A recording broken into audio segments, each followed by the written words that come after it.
What is up? What is going on this fine evening, this fine Thursday night with no Thursday night football tonight? They got the Commanders playing the what do you call it?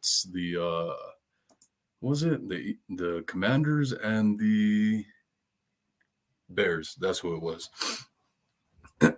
Sorry, I wasn't mentally prepared for that. Hope everybody's having a great night tonight. We're finally here. We're finally streaming well, so hopefully the Wi-Fi doesn't shut off and do any bull crap to us. I'm gonna try and stall a little bit, and I see Tony's in here with the fire emoji. Thank you, Tony, as always. Appreciate you. Hope you're having a great day today. Let's see. Yeah, I'm gonna try and stall a little bit just to let a couple people kind of flow in here little by little, trickle in. Yeah, you got the Commanders and the Bears. What I keep forgetting. They're playing right now. Not too excited for that. Usually I really want to watch Thursday night football. Do kind of want to watch the game because I just like watching football, but not super. I don't feel like I'm missing out on anything. So yeah, whatever.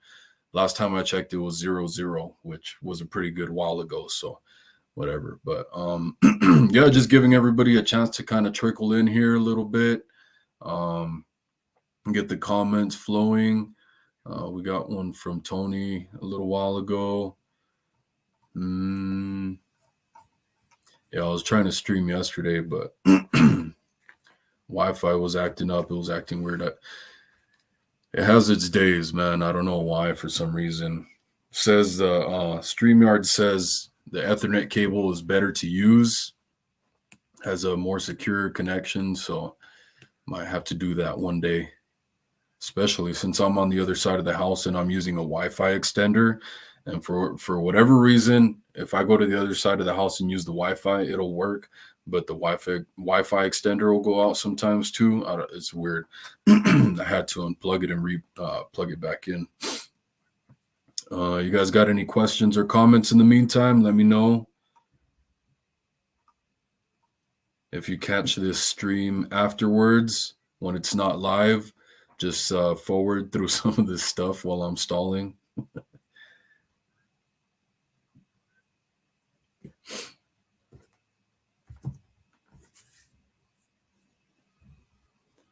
going to check the score on that game real quick.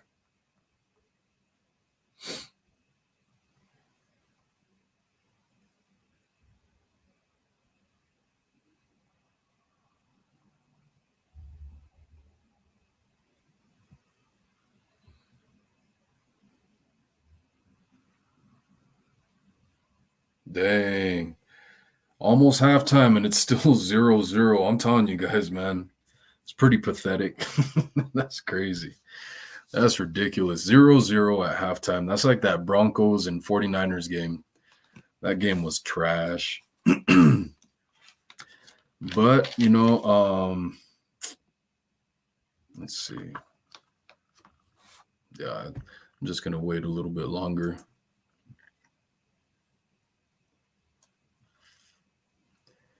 Please, especially if you guys catch this afterwards, after this is live, if you guys can like and subscribe, I would really appreciate it. And make sure you have that bell notification on the subscription tab. There's a little bell emoji. That's what I would call it, symbol. Click on that. Put for all notifications. So every time I go live or I'm about to go live, you get notified, lets you know so you know when to jump on.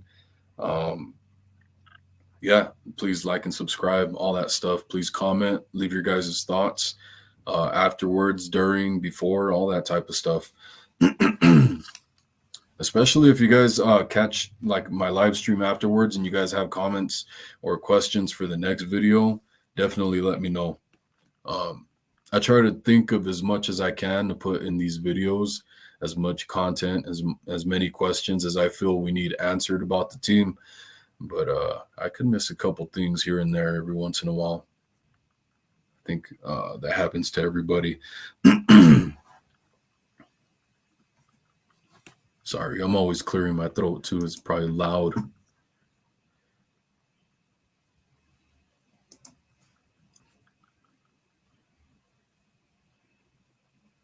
All right, well, let's move forward with this. You guys check out my little note streaming across the bottom.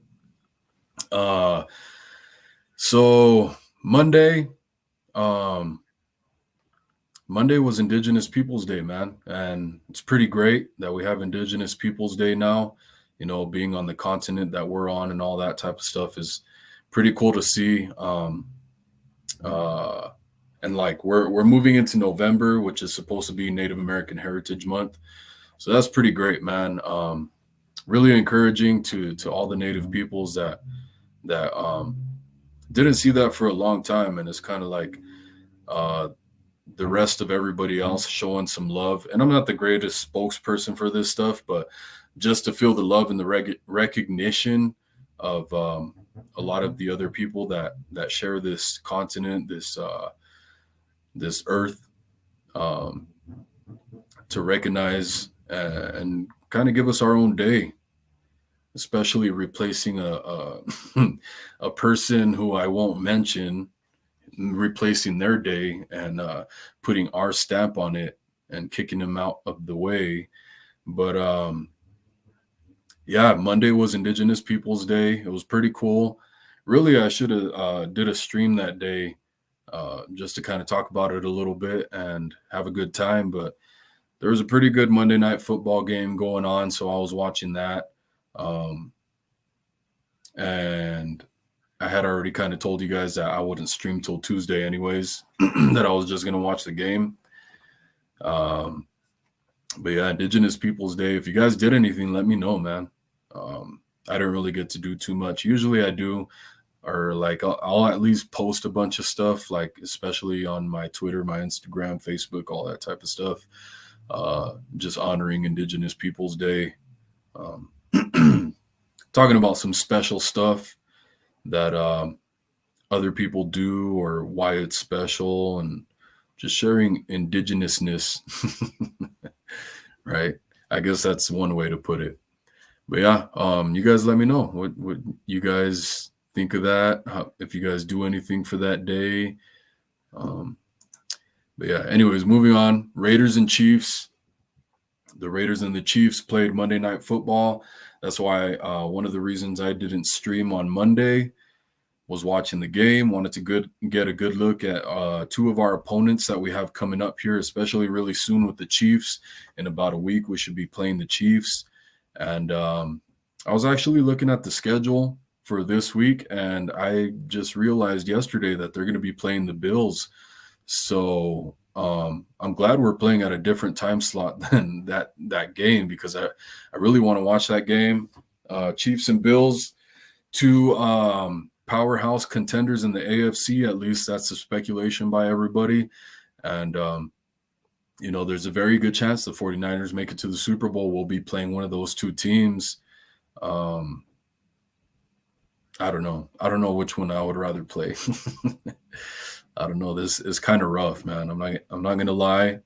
I would probably be a little bit worried, but I know we can beat both of them as long as everybody's playing good. So yeah, Chiefs Bills, like at 1 o'clock. I think we have a 10 o'clock game, at least for Arizona time, Pacific time. I don't know if California is still an hour ahead, or if we're an hour ahead of California right now, because I know there's a certain time of the year that it changes, kind of flip California, and sometimes we're an hour ahead of them. So I don't know what it is right now, but yeah, 1 o'clock for Chiefs Bills. And the hell is that sound? I don't know what that is. Sorry, I need to lower my mic. But yeah, I really want to watch that game. The Raiders and Chiefs. Talking about that, man. I tried to tell all you guys. I don't know if you guys are betting people, but I try to tell everybody that was watching that, because everybody thought the Raiders were going to get blown out by the Chiefs, because the Chiefs are supposed to be pretty good and the Raiders are doing not so great right now. I think the record's like 1-4 right now for the Chiefs, or maybe 1-5 now. What is it? Yeah, 1-4. Um, And I was telling everybody, man, don't sleep on the Raiders, man, because it's a division game. Um, and Tony says she's talking about California. It's 6:22. Yeah, I have the same time then. So we're in the same time zone, Arizona and California. Um, whoops. But yeah, the Raiders and the Chiefs. I was telling everybody, if you guys want to make some good money, I would bet on the Raiders to at least cover the spread, man. Especially if you bet on them to win and they would have won, which they were really close to winning. You probably would have won a lot of money, but at least for them to cover the spread, I was telling everybody they're probably going to cover the spread. The Raiders, no matter how bad they're doing every season, for whatever reason, because it's a division opponent, I don't know why else they play the Chiefs, especially in Kansas City. They tend to play the Chiefs really well. It's really weird. No matter how much the Raiders suck, and they suck. But whoops. Yeah, it was a pretty good game, I guess. I don't like either of those teams, can't stand them. So kind of just wanted them to blow each other up. But got a good look at them, man. And it's kind of hard to tell because, like I said, they're both of them are division opponents, so it's kind of hard to tell with that. What you know, it's not just two teams playing each other because they know each other really well. They know each other's weaknesses and strengths, so they attack that really well. So it's kind of some good film to study for the 49ers going into playing both of these teams. But at the same time, it's kind of hard to tell um, just you being a different team what your strengths could be going up against either one of these. So it was weird, but Kelsey got like 4 touchdowns. Travis Kelsey, the tight end, and I don't think that would ever happen against us. Not only is our defense really good, but it's just like the Raiders were just like straight up leaving his ass open, like wide open. It was weird, busted coverage every time to let Kelsey have 4 touchdowns in one game, and he was the only guy that got touchdowns. It was the final score was like 31 to 29, I think it was. So 4 touchdowns by Kelsey, that's 28 points plus a field goal, not the extra point, but a 3-point field goal. So Kelsey scored all the touchdowns. So keep that dude out of the end zone. I don't even think he's that good. For whatever reason, the Raiders were just thinking maybe like, okay, he's already scored 2 touchdowns. They're probably not going to go to him again. And they just kept doing it. And that's like one thing that, we've talked about with Kyle Shanahan. If something's working, dude, keep doing it. And apparently Andy Reid isn't shooting himself in the foot. And a lot of people say that Andy Reid's a way better coach than Kyle Shanahan. And I don't want to say that because I can't stand him from what happened in the Super Bowl. Oh man, I have a lot of animosity from that. But yeah, man, at least, you know, Kyle Shanahan could probably take a page out of his book when it comes to that. Like, hey, even though the Travis Kelsey thing is working so much, we're going to keep doing it because it's working. We're not going to shy away from it. It's getting us touchdowns, as you can see, right?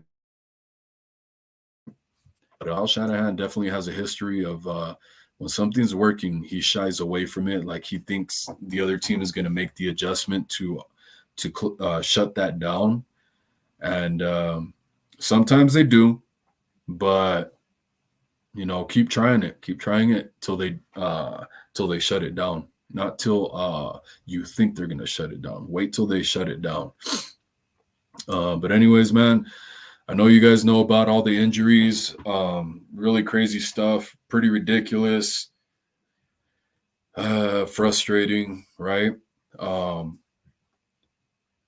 You got Bosa, Gold, and they signed a couple of these guys. Like they re-signed Marlon Mack. I'm sure you guys saw that. So they released Marlon Mack, one of the running backs, which is not a great idea, man. Once somebody starts to get acclimated with your playbook, with how difficult this playbook is to learn, you kind of just want to, if they have any promise at all whatsoever, you want to keep them around. So the 49ers did a real quick snatchback with Marlon Mack. They released him to make room for a kicker for possibly stepping in for Robbie Gould if he has to sit out this week. Which I saw a video of him doing some stuff like stretching out and whatnot, and he didn't look too bad. When it came to the contusion to his knee, I think it was a left knee, his planting leg, anyways. So it's not as bad as his kicking leg, I would think. Um, even though you're gonna have all your weight on that. But the guy they brought in, Sam Sloman, I don't know if you guys have seen him or looked into him at all. If you guys have, let me know. He the stuff. Okay, when I checked out his stats, it seemed pretty decent, right? He wasn't like something that was jumping off the screen with his stats. The Rams had drafted him in 2021, I believe it was, in the 7th round. And so when you hear that they draft a kicker and he's not there anymore, it kind of makes you wonder what's going on there. You look at his stats, pretty decent. Nothing that would make too many bells go off in your head. But then I started watching some of his some of his videos, some of his kicks that he's made and missed, and he was actually on the Titans as well, I guess. So it was just some ugly stuff, man. Like he was hitting the goalpost, and actually there was one field goal where he hits the goalpost and it goes in to win the game. The Titans against, I think it was the Texans. He wins the game for them. But like I said, he hit the upright and he got a lucky bounce and went in. I saw another video where he hits the upright and it didn't go in. I see another one where he kicks like a curveball, which actually I think that was the first one I'm talking about where he wins the game. But yeah, man, this guy, I don't feel too confident in him.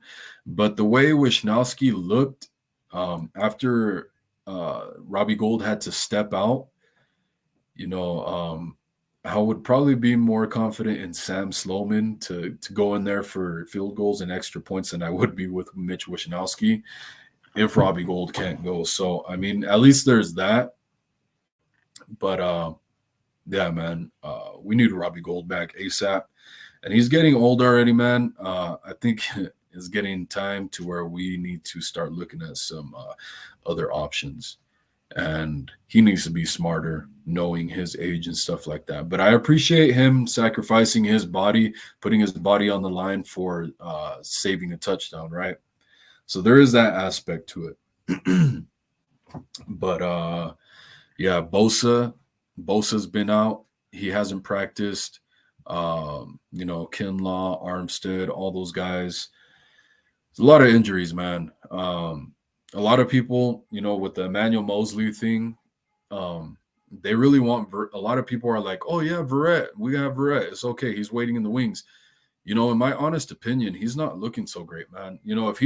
If from him we're dang, that's annoying, man. Somebody's horn is going off in the background. I hope you guys can't hear that anymore. I'm lowering my mic. Oh, it's stop going off. But anyways, with Emmanuel Mosley going down for the year with the ACL tear, which is and I was happy we have Verrett as well, but I'm seeing the videos of him, like even before this last game, he's running on the field, testing his leg out, seeing how it feels. If you're at a point where you're still testing out your knee 1 year out from let me see. Brian just won a Mariah show a Robbie Gould card. Hey, is it signed or that's pretty actually okay. This is part of the reason I was waiting for some of the everybody else to come on too, because I have something I got to talk about that I want too. But congrats to Brian, man. That's badass. And hopefully he comes on here and shows it off on video. That'd be cool. Yeah, I want something else. I'm waiting for it. Should be here in about a week.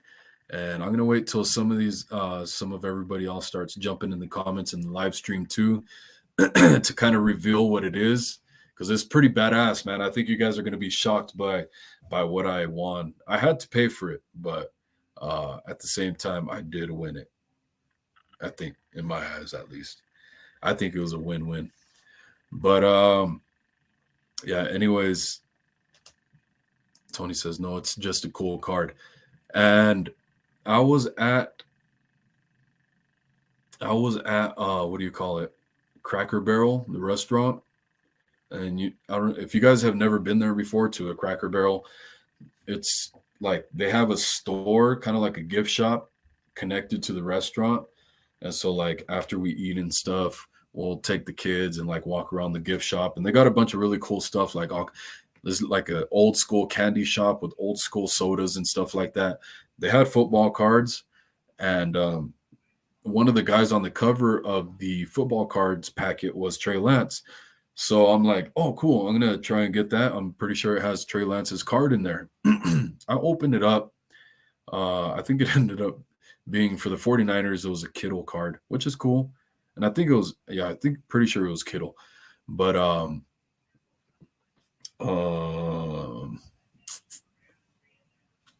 sorry, I got distracted by the comments.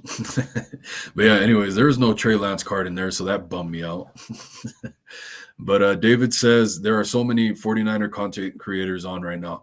I know, man, it's irritating. I almost wanted to, I wanted to push this back, but I'm like, man, I did that yesterday, and it's getting irritating. But what are you going to do? I kind of just got to go with the flow and just do it, man. Kind of sucks. But he also says, what up, Wolf? Hey, David. Hope you're having a great night, man. Who else were you watching right now? I was watching Jackhammer right before this one. I know like Jesse Naylor and Ryan Hensley were on right now too, but I was watching the Jackhammer one because he came on sooner. Yeah, what was I saying? Oh yeah. So, anyways, with the ACL injury to Emmanuel Mosley, man, it sucks really bad, and everybody's really encouraged to have Jason Verrett. This is one of the reasons we kept him around. But like I said, you see these videos of him testing his knee out, sprinting down the field and stuff like that. First of all, he doesn't look too fast. Second of all, if he's still testing out his knee, man, I don't think he's in shape at all. I don't think he's going to be in shape anytime soon, actually. Now, the coaches like D'Amico Ryans came on today. He said that, yeah, he hopes to have Verrett in there soon. And honestly, the way it's looking right now, I don't think that's a good idea, man.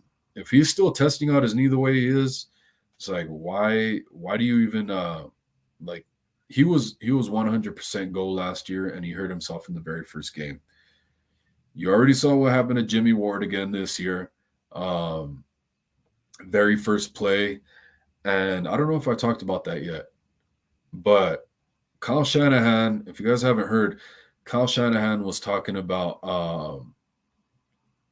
the Jimmy Ward injury. He was asked about it. He's like, oh yeah, it actually happened on special teams on the very first kickoff.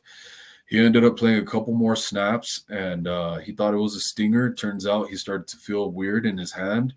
And, like if you've never broke your hand before, it doesn't really feel, at least when I did it, when I broke my hand, it didn't feel super painful or anything. It just kind of swelled up. And there was a little sting, but it didn't really feel like anything very crazy. So I would imagine, especially with the initial impact, you feel the impact, you're like, ow, damn, that hurts, but you're not really realizing it till later. So, I mean, first of all, pretty stupid of Kyle Shanahan to put Jimmy Ward on kick returns on his first game back. He hasn't played at all this season. He's been on injured reserve. His first game back, you put him in on special teams. This guy is way too damn valuable to be damn risking him on special teams, kickoff returns and stuff like that, man. And obviously you guys see what happens when he does stuff like that. So it's pretty interesting that, like, we talk about Jimmy Garoppolo making these boneheaded mistakes, man. How many boneheaded mistakes is Kyle Shanahan going to make, man? It's so consistent. And it's like once he corrects one thing, he comes over here and he messes something else up. He's like, oh, yeah, I fixed this, but let me go ahead and mess this up over here. God, this guy, man. But yeah, anyways, back to Verrett. I don't think he's the way to go right now, man. Especially when he is ready to go. I think just rotate him in and out, especially kind of just test him out a little bit. But overall, either go with Ambry Thomas, who might be a gamer, man. You know, we've seen him last year. He did pretty good last year. The 49ers defense was really good with him being an outside corner, taking over for Josh Norman. And then Diamador Lenore was on the inside. So Diamador Lenore's been playing on the inside right now. He took over for Womack. And a lot of people are talking about Womack should be on the outside now. And, you know, it depends who you ask. Some people are saying put Lenore outside and slip Womack into the inside, nickel slot corner. And, you know, I think it's kind of, it don't really matter. I would probably put Lenore because he's more of the veteran. I would put him outside. But at the same time, corners, if you ask them, a lot of times they feel like if you start outside and you play outside, it's easier to play outside corner and work your way in. Success at playing the nickel. So, I mean, that's great that he's already proven that he can play. I don't know how much better Lenore is than Womack, but apparently the coaches think that Lenore surpassed Womack as of right now. Maybe he was just outworking him. I don't know what the hell's going on, but they're both good, man. So I'm glad I'm confident in both of those guys. I don't know what the hell's going on with Ambry Thomas. He's already proven that he can play, but just what it boils down to is leave Verrett out. If we need him to help with the Chiefs game, okay, do not play him in this game. I would not. If he's still testing out his knee, you don't want him testing it in the game. Not just yet. I don't think so. I don't even know if he's practicing right now. Actually, I wish I would have thought to look into that more. But Brian's in here. He says, "Wolf, keep grinding." Hey, bro, I appreciate it. Thank you. Glad to see you here. I don't know why some of these profile pics aren't showing up. Lenore's better versus the run. See, okay, that's the thing too. Yeah, he's kind of like more of like the K'Wan Williams thing, where K'Wan Williams is a really good nickel corner versus the run. So there is that thing. And 49ers first takes. Good to see you in here. Thank you. Let me see. Anyways, what do you guys think about Verrett, man? Because I definitely think he should not be playing yet. He's testing out his knees, sprinting and stuff like that. And yeah, it's not the time. Not the time. If you're still testing it out, just stay out, bro. I wanted to tell you guys something real quick because Brian, Tony was saying that you won a Robbie Gold card. That's pretty cool. And whenever you get the chance, man, if you ever get the chance, no pressure today, but you get the chance sometime this week before the game, come on live and show off your card that you won. 49ers first take says, I wouldn't rush Verrett till after the bye. That's what I'm saying, man. I would have him ready to play during the Chiefs game, but as a rotational piece, let him get his feet wet if the 49ers, I mean, and I wouldn't trust the coaching staff too much because they've made some pretty ill advised decisions. But if they feel like he's ready and he feels like he's ready to get some reps here and there, then go ahead, man. During the Chiefs game, as of right now, I don't think he's ready at all. But yeah, after the bye would probably be even smarter for sure. And Brian says his prize is coming in the mail. And I don't know if Tony told you, man, but I've got something waiting, coming for me in the mail that I'm waiting for as well that I won this week. I don't know if I told you guys at all about it. I think I did on Sunday, but this is pretty crazy, guys. And I'm thinking about doing an unboxing on here live when it comes in. But if you guys don't remember, when my cousin came over last week, she flew in from California. We had a really great time. We went to Phoenix, and the day that I had to take her back to Phoenix so she can get her stuff taken care of and then fly back to California, we spent all day in Phoenix with her. We hung out. I took the day off work and everything. So that was really cool. And yeah, that was last Friday. So we go to the aquarium, and I'm going through the aquarium, having a great time. Took my kids and all that. It was really awesome. And then I get to this like petting area, and they had like two long tables set up with a bunch of badass gear of like signed jerseys. They had like a Tupac California Love with Dr. Dre photo, and it was framed real nice and everything. And since everything was autographed, I was like, oh, dude, let me look at this real quick. And it was an engraved autograph. So that was crap, which I still would have loved to have it. But, I wasn't going to go and put hundreds of dollars down. And so, anyways, all this stuff was going down on a silent auction. So they had an Allen Iverson jersey that was signed. They had all this stuff, like signed helmets and stuff like that. And two of the jerseys that they had there was a Brandon Ayuk signed jersey. Now, the thing with that one was it's an Arizona State jersey of Brandon Ayuk's, but it was signed. And then there was a Navarro Bowman signed jersey, man. And it's a silent auction. And this is probably the pro to living in Cardinals territory, is that I ended up putting my bids on the silent auction for both of those, and I ended up winning both of them. I got notified the day before yesterday, I think, or yesterday, one of those 2 days.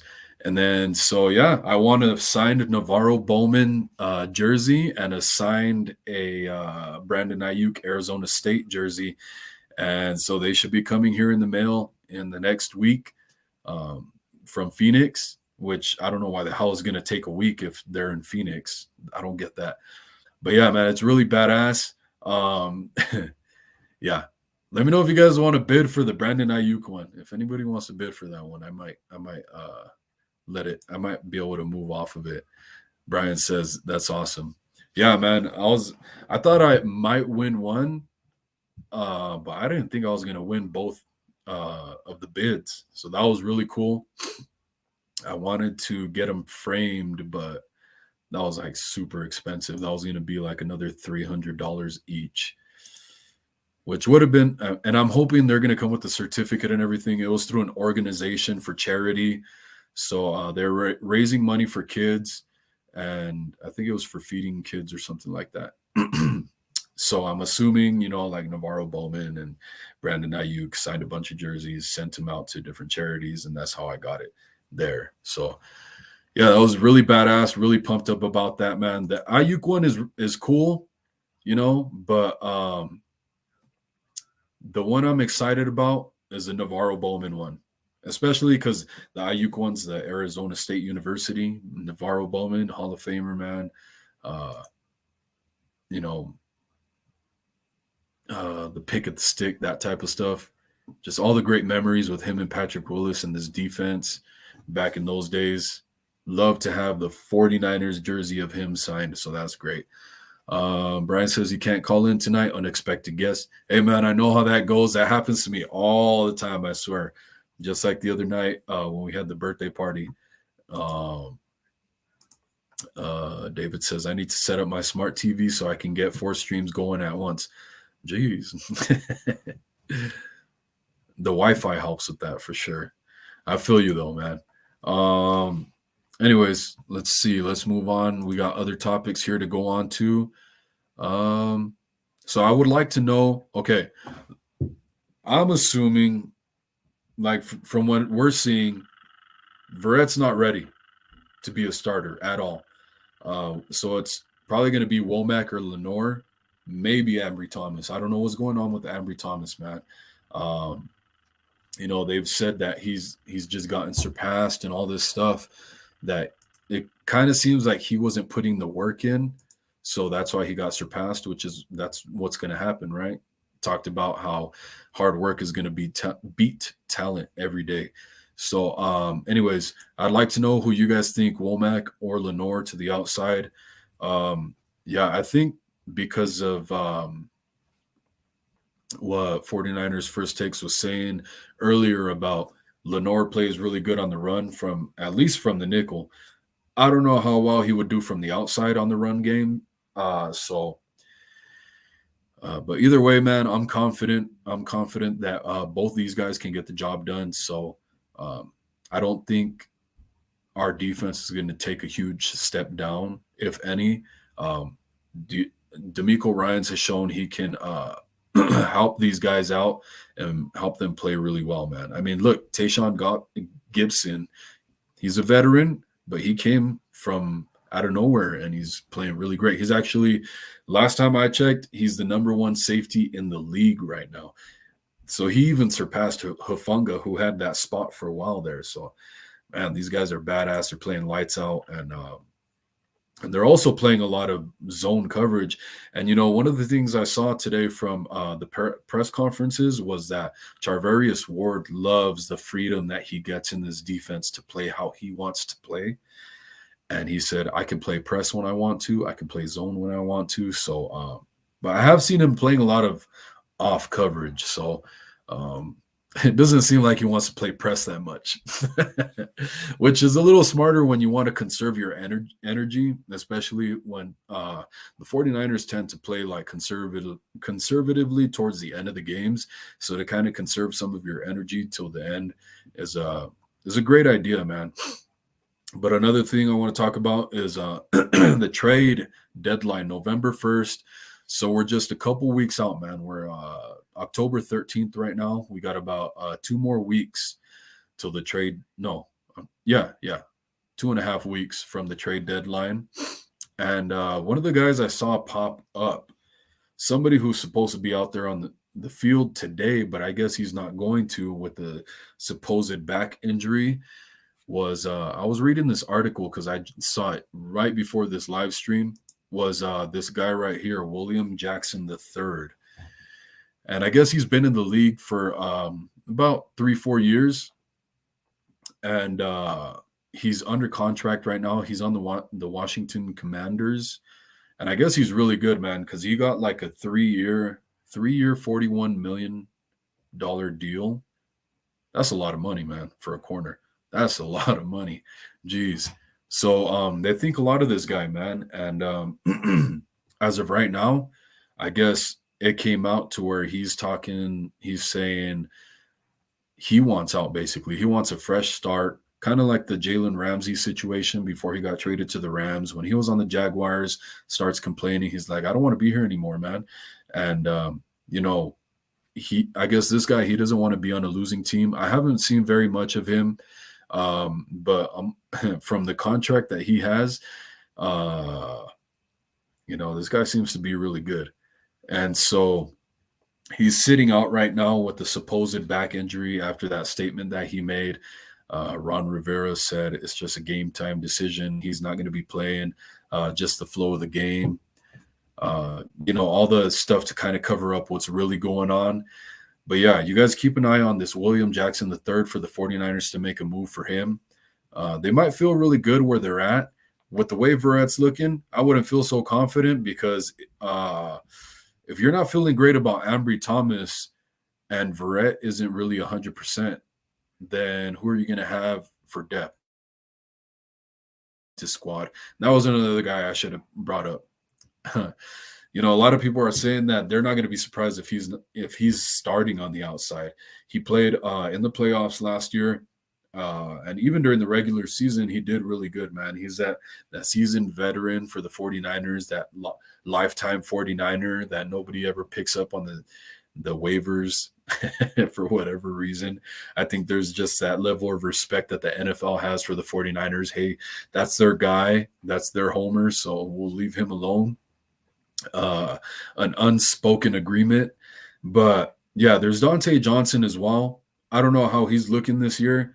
I don't think we got to see him in preseason, but at least there's that. He can play a lot of the secondary positions for the defensive backs. So that's promising, but I don't know what kind of shape he's in this year. He played in the playoffs, which wasn't too long ago. He did pretty good. So we'll see. We'll see what happens with that stuff, man. But keep your eyes on William Jackson. As of right now, his contract, they say, I didn't get to read too much into it, but it's supposed to be about halfway paid off already. And so if any team trades for him this year, they will only be hit by 3.8 million, which is kind of the sweet spot for the 49ers. The 49ers want to make a move right now. I think they have about 6 million, probably not exactly 6 million, but the 49ers have about $6 million in cap space right now.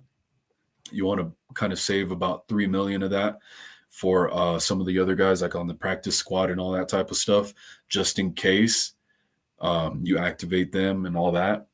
But the other 3 million, if you make a trade for a guy like this and William Jackson III, holy crap, you probably elevate your cornerback level to a 9.5 out of 10. Now, I got to check out this William Jackson guy a little more, but I'm just saying, man, he will only count for 3.8 million towards the cap this year. Now, the thing is, they're going to restructure, or they're going to probably extend Bosa. Probably. It's not for sure yet. We don't know what's going to happen with that, man. But he's betting on himself this year. So if he makes it through the season healthy, hopefully, then he's probably going to get a really fat contract. If the 49ers don't pull the rug out from under us and pull a surprise move like they did with the DeForest Buckner trade, oh, man, that'd be rough. If we have to see Bosa go to another team, man, that'd be rough, man. But with the way the 49ers can get this defensive line playing with all the depth and all that stuff, signing guys off the street, you still feel pretty good about if they were to do that for some capital for some other positions, but it'd be just really, really hard to see somebody like Bosa go, man. Some could say he's the best player on this team. Some could say. But anyways, moving on, guys. Keep an eye out for that William Jackson III. I don't see any comments yet, but you guys let me know your guys' thoughts, any questions you guys got going on. Let me know. But next topic I have right here is Jimmy Garoppolo on an upward trajectory. And that's a question mark. So you guys let me know what you think. In my opinion, man, surprisingly, everything that everybody's been bad-mouthing Garoppolo about, and we've kind of seen this with Kyle Shanahan as well, right? A lot of people have been bad-mouthing Kyle Shanahan, and he's made a lot of improvements these past few weeks. So it seems like Garoppolo is kind of doing the same thing, man, and that's very promising. He's got a couple game streak with no interceptions, and just his overall play is looking really good, man. In 2019, when he looked pretty good, he still had that knee brace on. He still looked very scared to scramble or anything like that, put too much weight on his knee. Like I said, he still had that brace on it, right? But he's looking like a fresh, and not only that, he's really poised, man. He looks like he's maturing. I don't know why it's taken so many years, but it seems like he's maturing. Now it's kind of what's the word for it? And David, I see you in here. I'm going to bring you on in a sec, but it kind of seems premature to give him too much praise and kudos right now. But I like the direction he's moving in. It's very promising, man. I love it, dude. Really happy for Garoppolo, what's going on so far. But yeah, hopefully he can still build some confidence going into the Falcons game, man, so that we can get into this Chiefs game, get Kittle, Garoppolo, get them some confidence, man, get the chemistry going with Brandon Ayuk, which is something that seems like it's been building as well over the past couple weeks, which Brandon Ayuk could be a game changer for Garoppolo, man. With that wingspan, oh yeah. But Dave, hey man, we got you in here, bro. Good to see you. Hope you're having a great night. What do you got going on?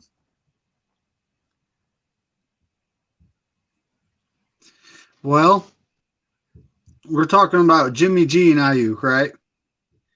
So I Okay. mean, last season, let's bring this up. Ayuk was open downfield, and he was a frustrated man. Yeah. He was open like downfield all over the place, and I'm still trying to figure out if Jimmy just didn't see him or if it was he didn't have he saw him but didn't have the confidence to make the throw. So it could be one of the two. But Well, at this he point, definitely saw him. I know he saw him because this wasn't just a one game thing. If he yeah, it didn't was all see him, season. It was all if he season. I didn't, remember that. yeah, if he didn't see him in the present, he was definitely seeing him open in the film room. So either way, he's seeing him, man. So if they were going through the whole season and not making those corrections and not working on that chemistry, or just, Brandon Ayuk was getting pretty pissed with Garoppolo, and understandable, man. They're going through this stuff in the film room, and you're still not targeting him. But I don't know what's going on exactly this year, but it seems like they're starting to get on that page, man. And I think that's somebody that Garoppolo can really lean on, man, because he's not always the most accurate guy. We see passes that are high and stuff like that, and Ayuk has that wingspan, he has that catch radius, so he can help you. Now Ayuk really has to work on that back shoulder spin around to catch the ball, man. That's day one stuff, at least day two stuff. So we got to work on that. You got to catch those gimmies right there, man. Maybe he's shocked. Maybe he's shocked that he's not used to Garoppolo throwing that kind of stuff. What do you think?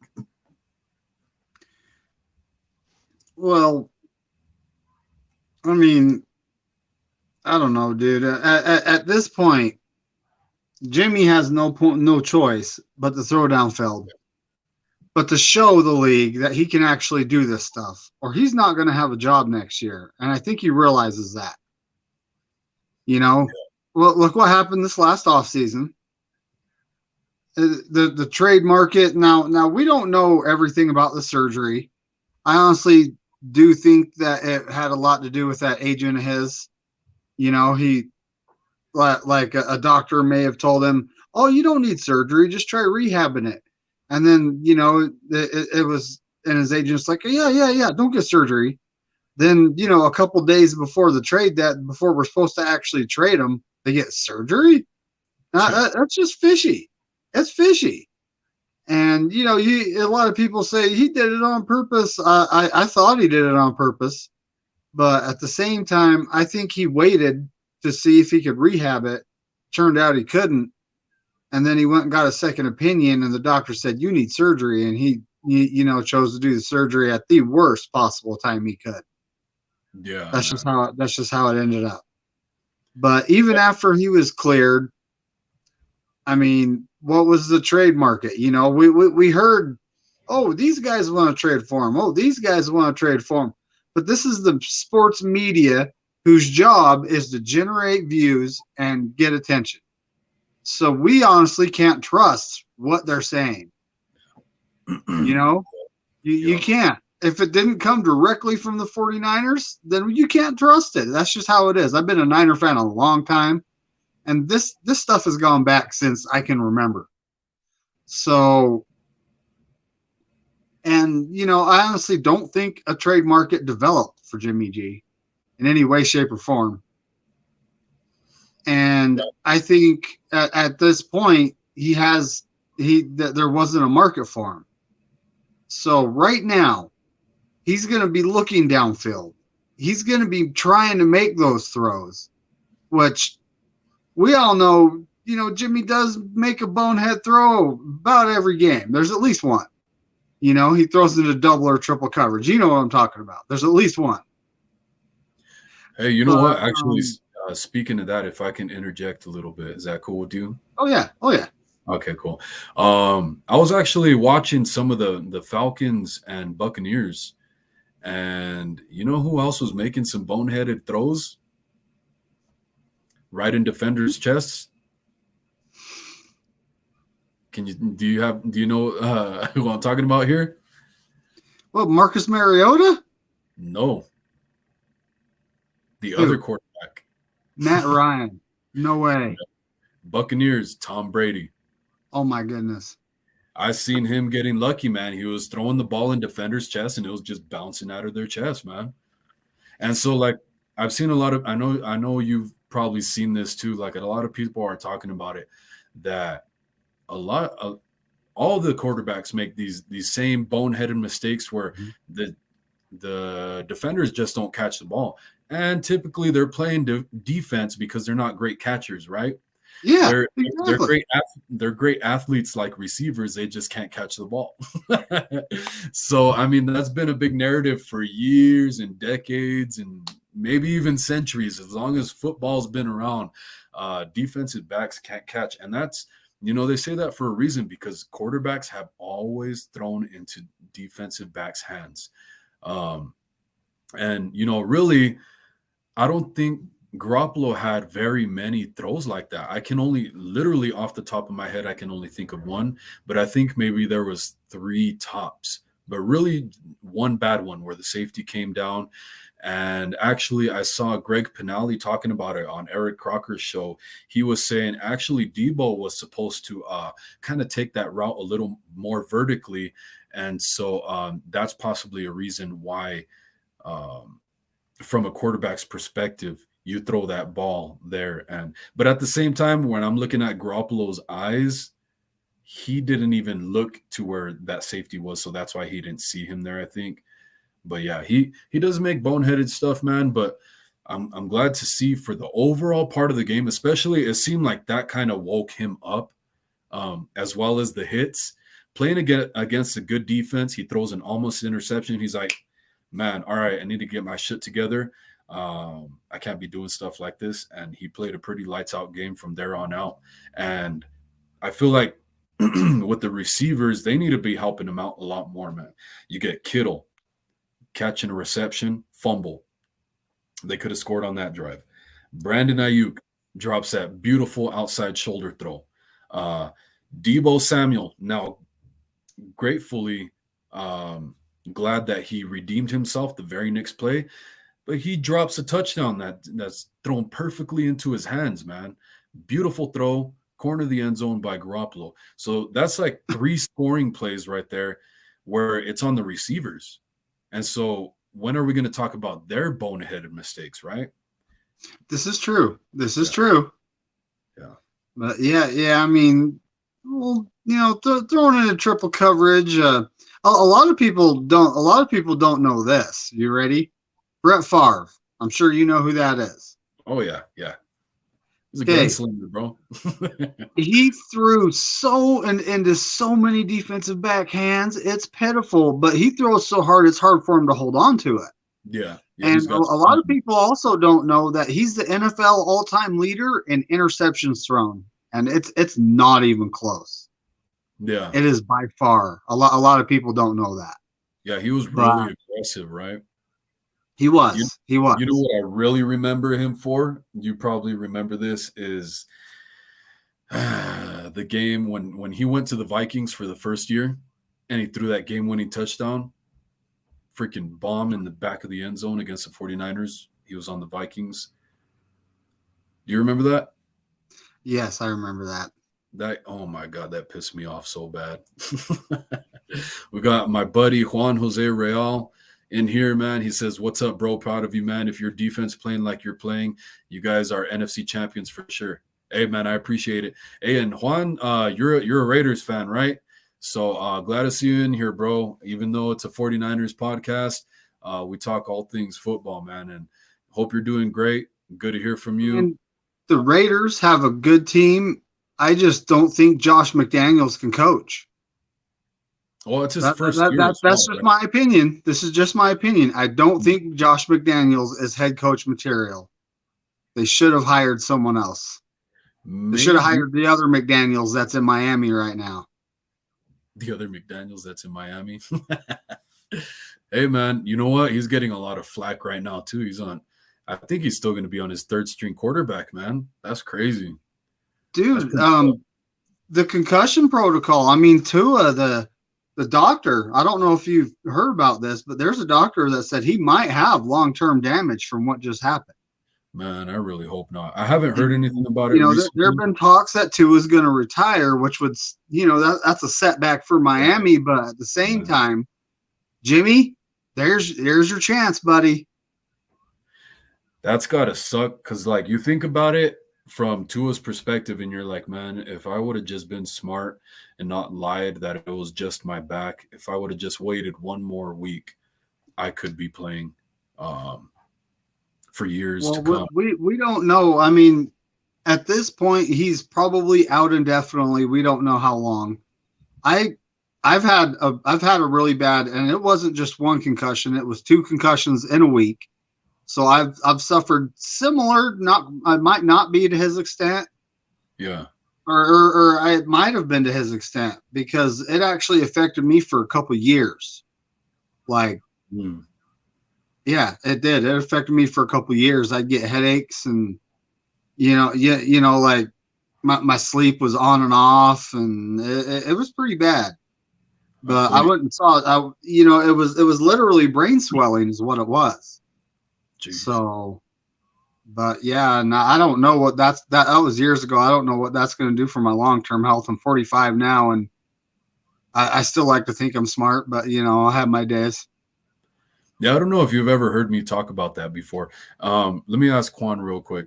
Juan, where's your brother Rigo at, by the way? Because his brother's a 49er fan. So you got two brothers. One's a Raider fan. Oh, wow.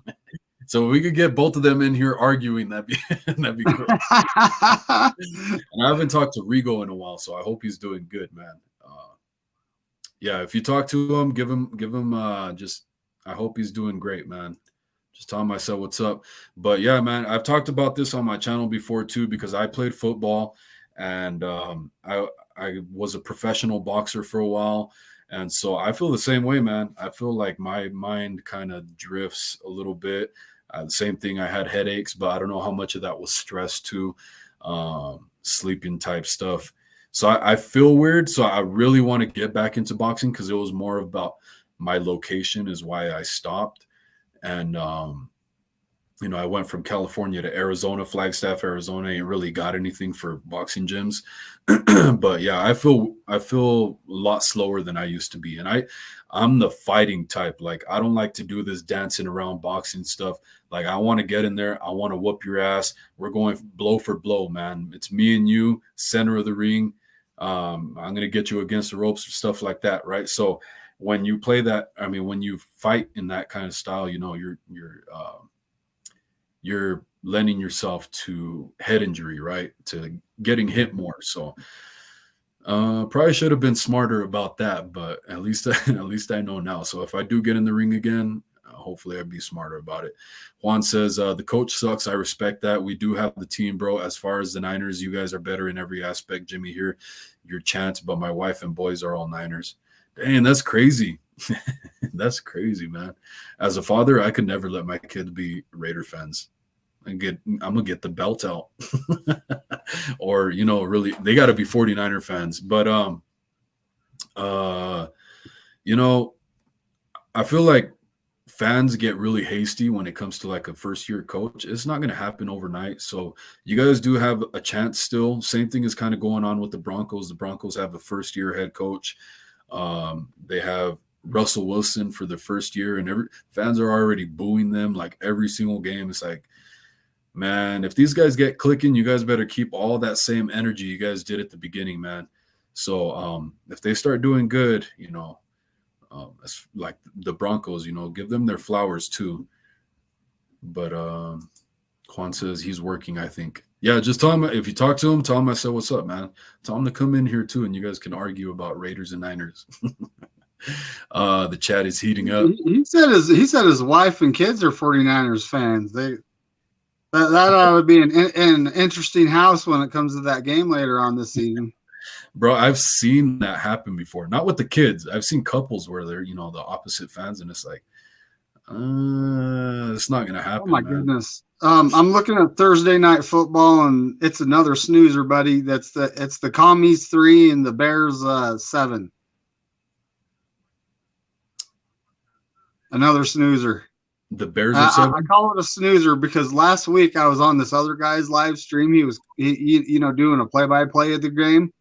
I fell asleep watching the game. I don't blame you, man. That's what I'm saying. Like, usually I would want to be over there watching the game, which I kind of do, but it's like, oh man, I can definitely wait, especially if I record it.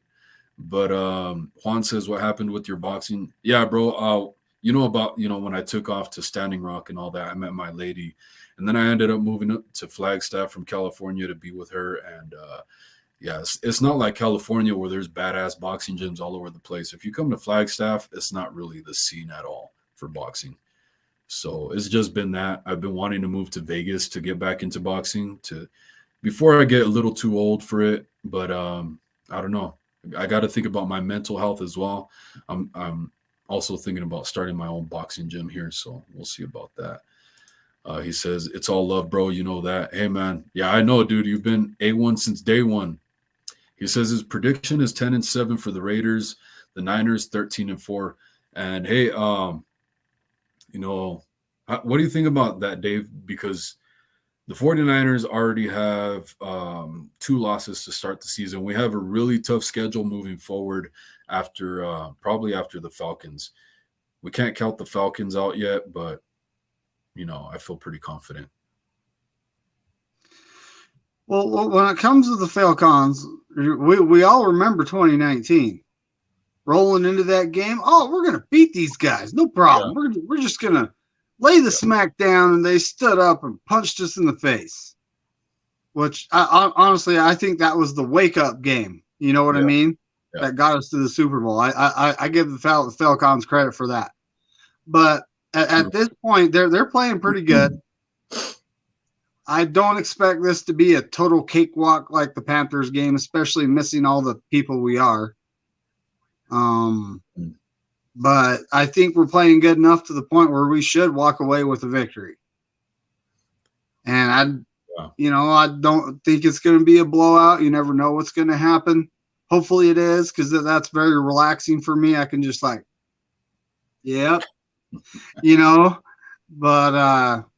and I want to see Jimmy G keep throwing 20, 25 plus yards down the field. I actually like seeing that.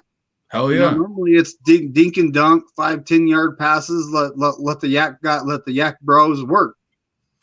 Yeah, if it's getting picked off downfield, that's way better than in the middle of the damn short yardage. So I would definitely rather see that. I'm willing to take those interceptions with the completions with that.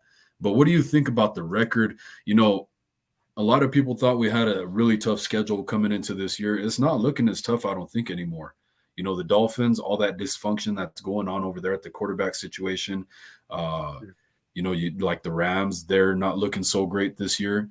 But 13-4, we have 2 losses right now. But if we could get through the season with only 2 more losses, 13-4 was about what I had before the season started. A lot of people thought I was crazy. I was tripping, that I was a little too, hopeful. But it's starting to look like we can definitely be a 13-4 team.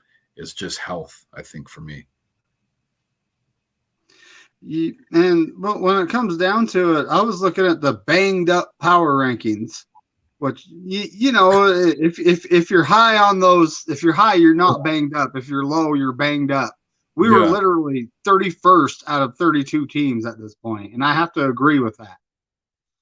But against the Rams, we're missing 6 starters. We're missing 6 starters at this point. And I saw Rudy, and I have said this to him a couple times and not got a response. I told Rudy, we're missing 6 starters, and you're talking about missing 2 or 3 guys. So how many starters are you missing? He's never answered that. You're talking about Ramilia? Yeah. Oh, yeah. Okay. What'd you say to him? He was talking about missing these 2-3 guys. The game would have been different. I'm like, we were missing 6 starters, Rudy. We were missing both our defensive tackle, our interior defensive lineman. We're missing.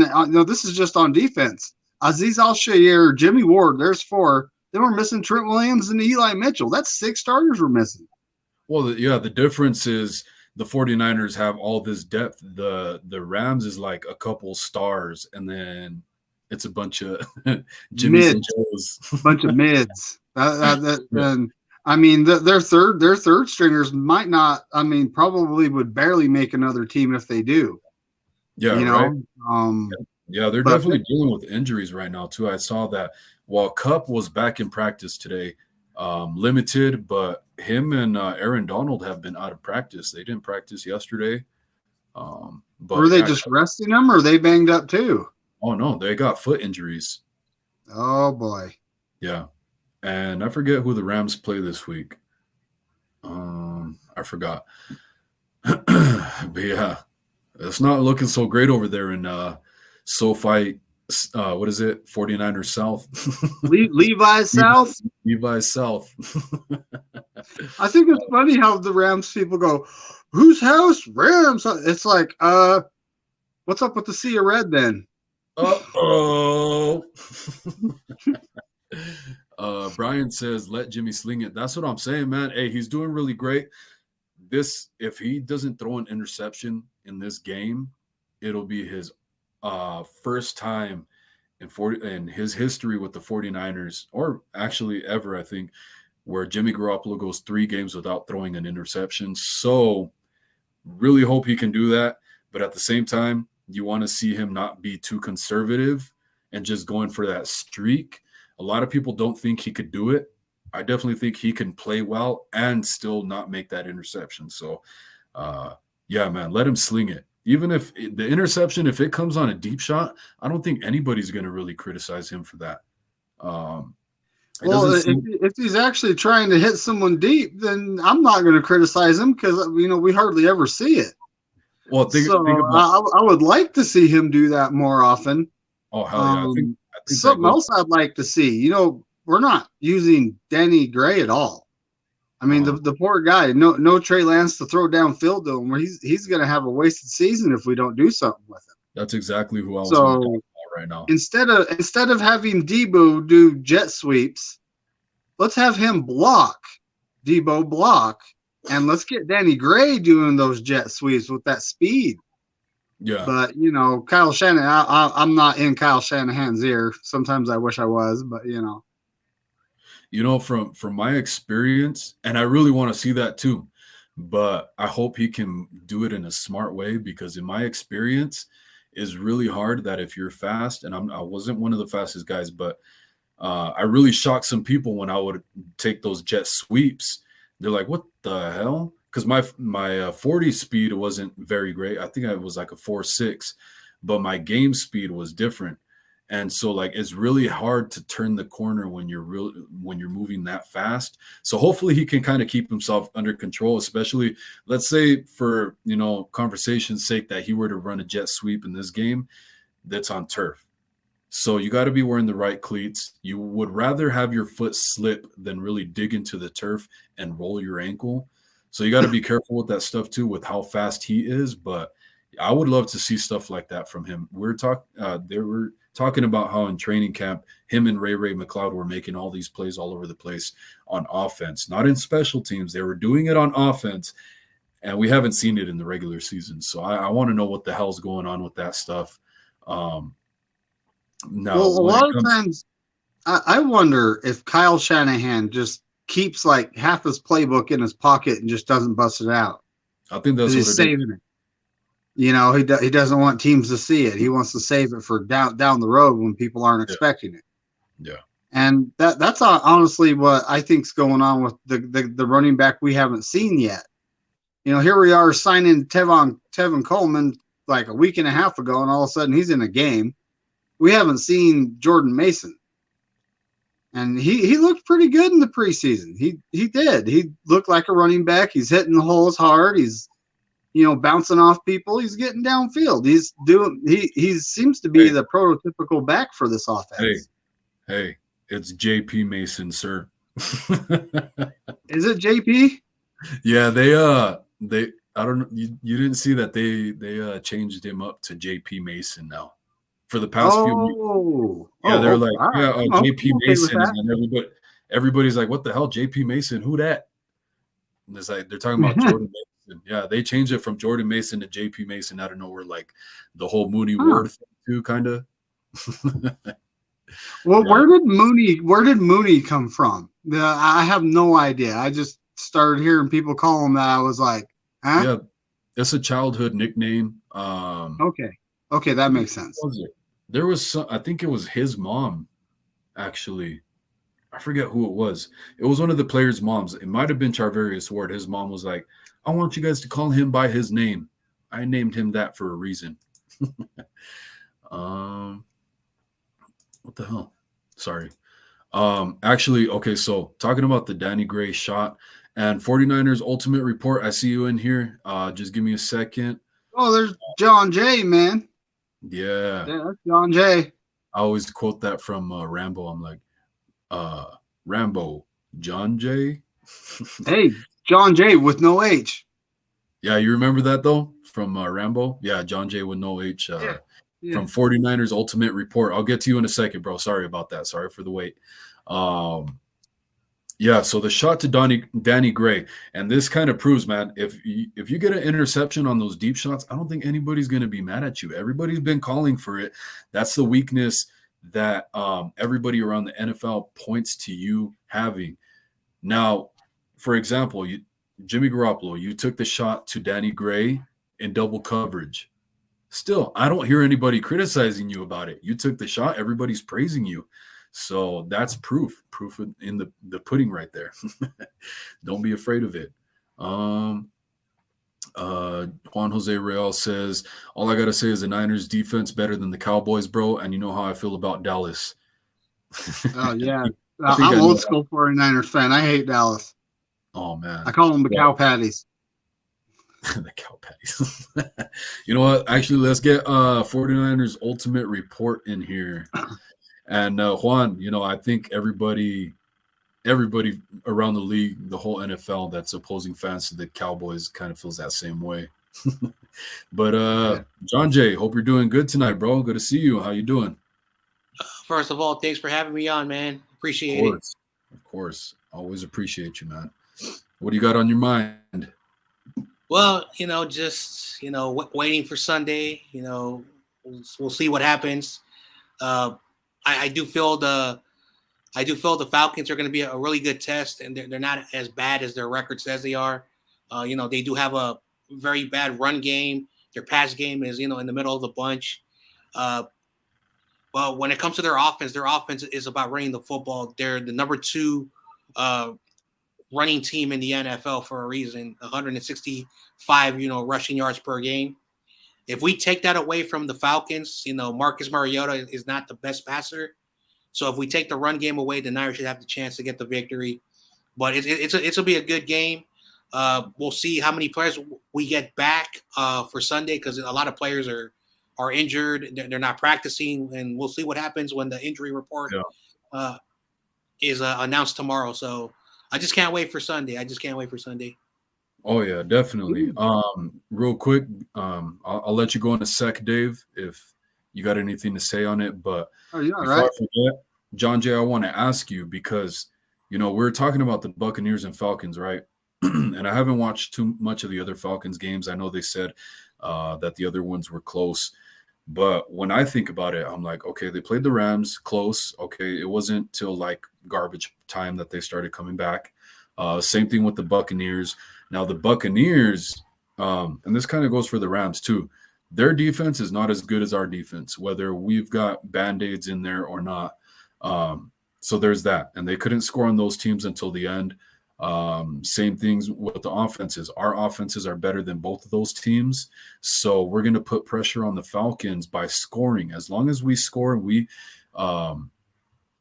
execute and don't make stupid mistakes, the receivers help Garoppolo out as much as they can. Don't be dropping touchdowns. Don't be dropping easy touchdowns, especially.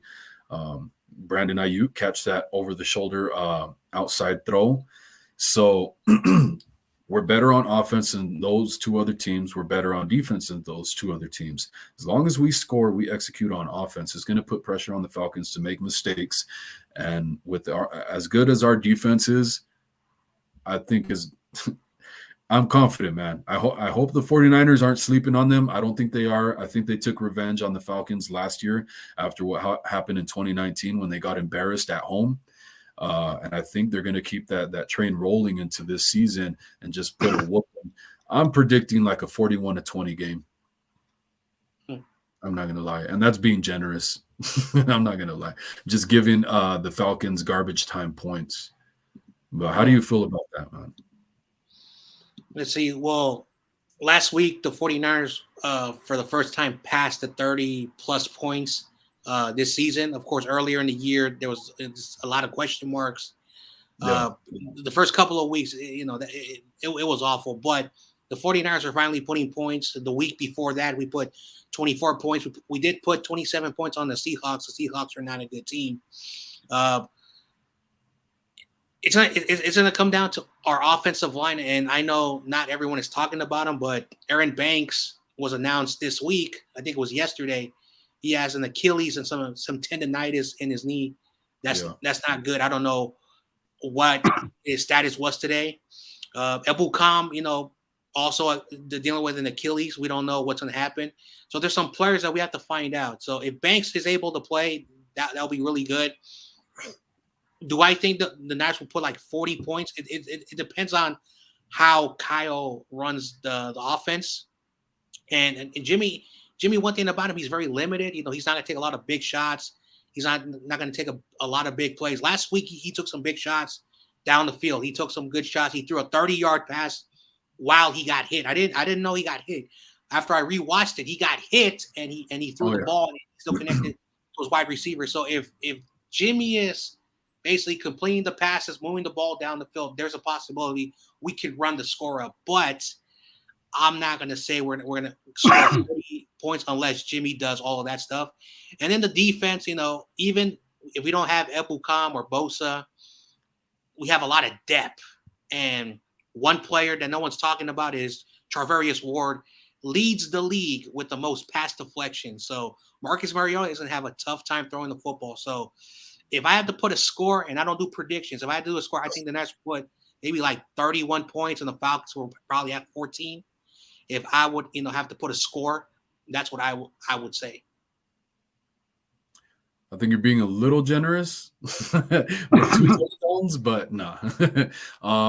Dave, do you have anything to say on that, bro? Before I. Well, the Falcons always play us tough. And I mean, they do have a bunch of garbage points this year. That they almost came back against the Lambs, but that's not saying much with how they're playing right now. Yeah. And I actually don't. I stopped totally doing predictions because every time I give a prediction with us winning, we lose. So I'm done with that.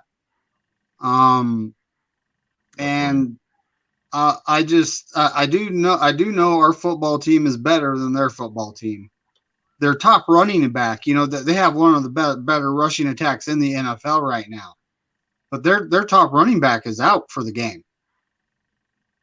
So do we need to stack the box and stop the run and make Mariota try to beat us? Do we need to do that, or should we just play him straight up and let our front seven do their thing? What do you think? So the way I see it too as well, because I think you're right, man.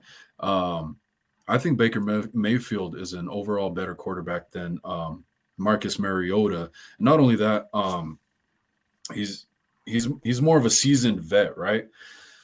He has more weapons over there in Carolina.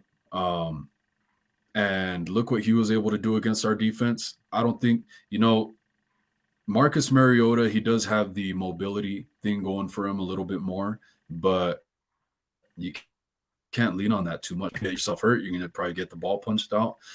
He doesn't really have weapons to throw to, so maybe Kyle Pitts, I think he returned to practice today, so we'll see how ready he is to go. We got Amin the Dream in here. Hey, bro, I hope you're doing good, man. I've seen you in other podcasts before, man, so good to see you in here. Appreciate you. Yeah, he has his own channel. Yeah. Yes, he does. Yeah, yep. I subscribe to him too, just like all these other guys. I'm gonna have to get like 4 more devices because a night like tonight, I think we got like Like right now, I'm over. I got my phone over here playing the platform 246, and I'm on here with you. But I was on with Mariah and Taryn, and I mean, I think there was the camper report was also going. I'm probably missing a couple streams. Yeah, bro. You I know, really appreciate you, Dave. Really do. Yeah, man, because I saw that too, and I don't know if it's everybody getting off work at the same time and starting their podcast machine up or something. And it's like, I wish I could just do this full time so I can pick and choose what time I do it, but it's like I just kind of got to do it when I get off work. So that's the thing right now. But yeah, I appreciate you guys. You guys got any more thoughts on that? Nope. No? Okay. So my bro Juan says if Jimmy G can see eye to eye with coach, the 49ers are going to have success. Now, I think it's kind of been more of like the coach's problem because for whatever reason, Garoppolo came in against the Seahawks and did really well. Then they had that huge stinker against the Broncos, right? A lot of people started talking down on Kyle Shanahan and kind of waking him up. And he's been starting to improve, man. I think he's starting to be able to use his pieces a lot better. So I think it's more on the coach. But yeah, man, Jimmy G, as long as he keeps that upward trajectory, man, oh my God, this is a scary ass team to play against. Laurel says, great show, Wolf. As always, stay faithful. Hey, I appreciate you, Laurel. Take care. You guys go ahead if you guys have any thoughts. I'm going to check some of the comments here.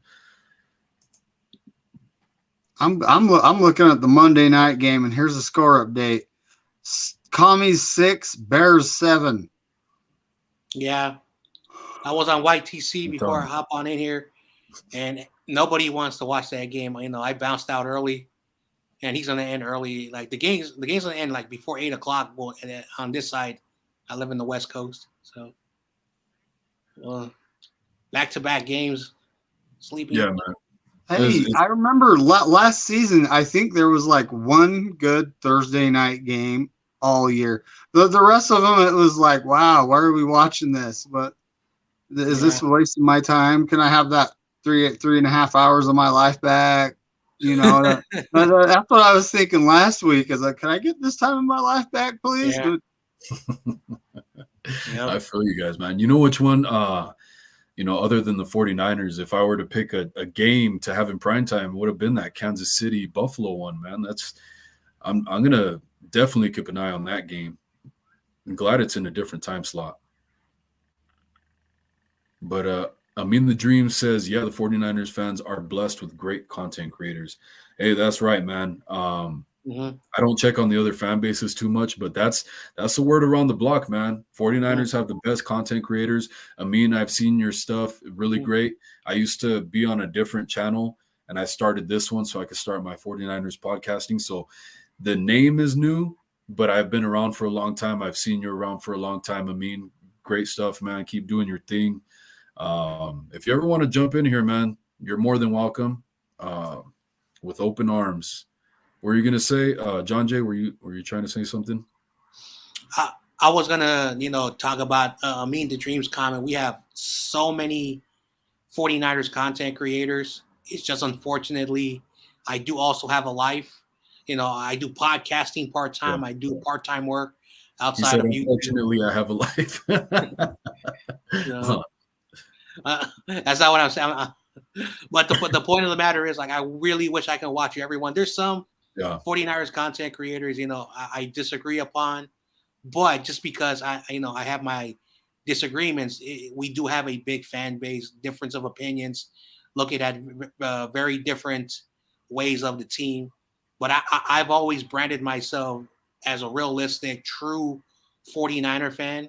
I know everyone, there is a big portion who they're not big fans of the quarterback. And there's some people who support the quarterback. I'm realistic. Jimmy's a system quarterback under Kyle Shanahan. He's an intermediate ball thrower between 5 to 15-yard windows. He occasionally will throw the ball down the field, but not all the time. He makes his mistakes. He's not the worst quarterback, but he's not the number one quarterback in the NFL. But I would rather have him on this team because at least he knows how to run the offense. It's not going to look pretty. It's not going to be perfect. He's going to have his mistakes. So I'm very realistic. So there are a lot of people out there with different ideas, but I am not a flip-flopper. I'm not a faker. I'm a real diehard 49er fan. I'm blessed to still live, where Candlestick Park used to be, and so, like I said, I bump into 49er fans who still live in the city, and they say the same thing. Oh, yeah, we watch all these content creators. Some of them are like, man, so, people have their opinions about everybody, but I respect everyone's hustle and everyone's grind. So that's what I wanted to say. Right. And I'm going to support all you guys as much as I can, man. I think that's all we can do is do as much as we can. And one of the phrases that kind of changed how I think about things, or kind of just brought stuff into light for me, was, and let this sink in a little bit, it's a rising tide raises all ships. So whenever, I think about supporting people, I'm like, that's the main thing that pops into my head. I'm like, a rising tide raises all ships, man.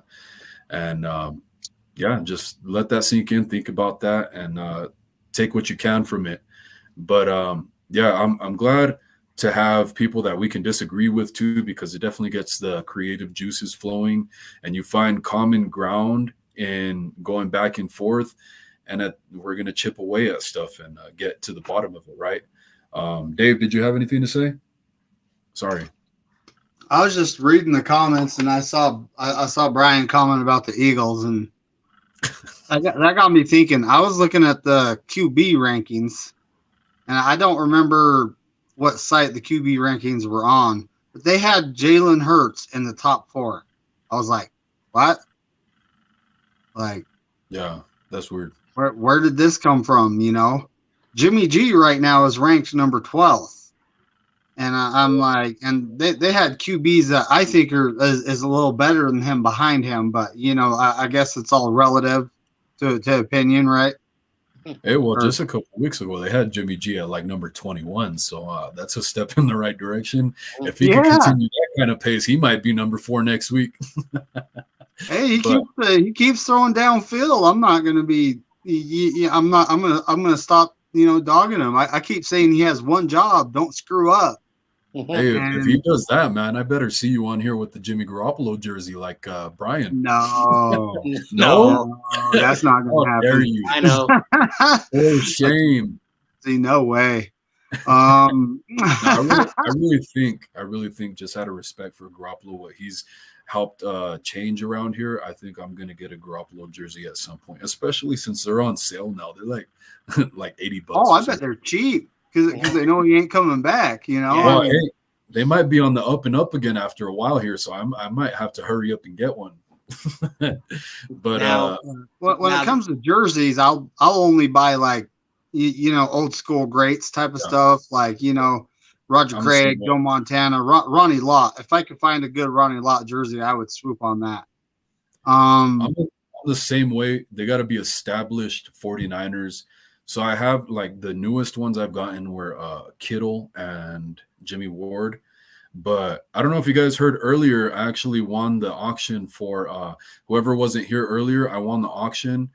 I'm getting a signed Brandon Ayuk jersey and a signed Navarro Bowman jersey within this week. I should be getting it in the mail. And they're both Arizona State, though, right? Are they 49er jerseys? The Bowman jersey is a 49ers jersey. The Ayuk jersey is an Arizona State jersey. So, yeah. Sweet. Now, I thought I was only going to win maybe one of them, so I might have to sell the Ayuk one. So if anybody's interested, let me know. See what I can Navarro Bowman is on my list of guys I'd get a jersey for. I liked him. Oh, hell yeah. Like Bryant Young, Steve Young, Frank Gore, freaking. Yeah. I mean, there's a good sized list of players I would actually get. Mm-hmm. If I would get a Deion Sanders. I mean, I know he's only with us for one season, but I'd still buy his Deion Sanders jersey just to have one. That'd be pretty neat. I was thinking about it, but I was like, yeah, same thing that you said. And, because before I did this stream, a video came up of him and Jerry Rice, and they're their competitive nature that they had going on their competition. So no, I don't think I'll get a Deion Sanders one, man. I would have loved for him to just be a lifetime fighter. But Amin, I'm sorry, bro. It took so long to get to your comment, but who is the team that would give the 49ers the hardest time in the playoffs if they make it, in everyone's opinion? Do you guys want to go ahead and take this first, one of you guys? Honestly, it's kind of early to say. I mean, when it comes to the Eagles, they're not battle tested. You know, a lot of people say they're up and coming, and I think then at the end of the season they're going to be product of an easy schedule, and when they hit the playoffs, things are going to get really hard for them. Mm. I've been saying they're first round Ducks, you know, just making the bird joke, but geez, man, that is an excellent question at this point. I mean, no one's really, you know, the Green Bay Packers haven't looked good. Minnesota Vikings are, you know, they're, I think they could be better, but at this point, wow, I can't even answer. I'm going to say the Tampa Bay Buccaneers because of their experience, but they're not in midseason form right now. No, and we're going to get to see. We're going to get to play the Buccaneers, so we'll get a good look at that. Amin, I want to get your opinion. If you're still in here, let me know who you think it is. John Jay, do you have anything to add to that? If not, I'm going to go ahead. All right, so of course the Eagles are undefeated. Now their schedule is one of the most easiest. And their next opponent, which was supposed to be tough, was supposed to be the Steelers, but the Steelers are an awful team right now. So yeah, I don't know what's going on with the Steelers. I don't know, but I'm not a Steelers fan. So I look at the Minnesota Vikings. You know, their offense. You know, when you got Justin Jefferson, Adam Thielen, their running back, and Kirk Cousins. You know, the offense is good. It's their defense. They're 4-1, but that 4-1 is an asterisk because they've had to come back in the games. They've had to, you know, at the last minute, you know, win games very sloppy. So Tampa Bay, they're not going to the Super Bowl. I've said this. I'm not changing my mind. I think they're overrated. The Dallas Cowboys have looked really good so far this year, but they have the same schedule as the Eagles. The New York Giants are 4-1. They're a developing franchise. I don't know how long they're going to continue to play really well. The Green Bay Packers, I think, is one team because, again, they always make the playoffs, but they always have a tough time in the playoffs. It's early, like David says, but if I had to pick a team that I think is like ready, I'm going to go with the team that has, you know, the most recent experience is the Green Bay Packers. They went back-to-back years to the NFC Championship game. They lost both times to the Niners and Buccaneers. Last year, you know, they were in the playoffs as well. So that's a team that's been consistent year after year after year, but they have not been a Super Bowl team. And when I look at the rest of the field, the Rams are overrated, the Saints are overrated, the Cardinals are also overrated. And I wanted to say this for your viewers. I have the Seahawks beating the Cardinals.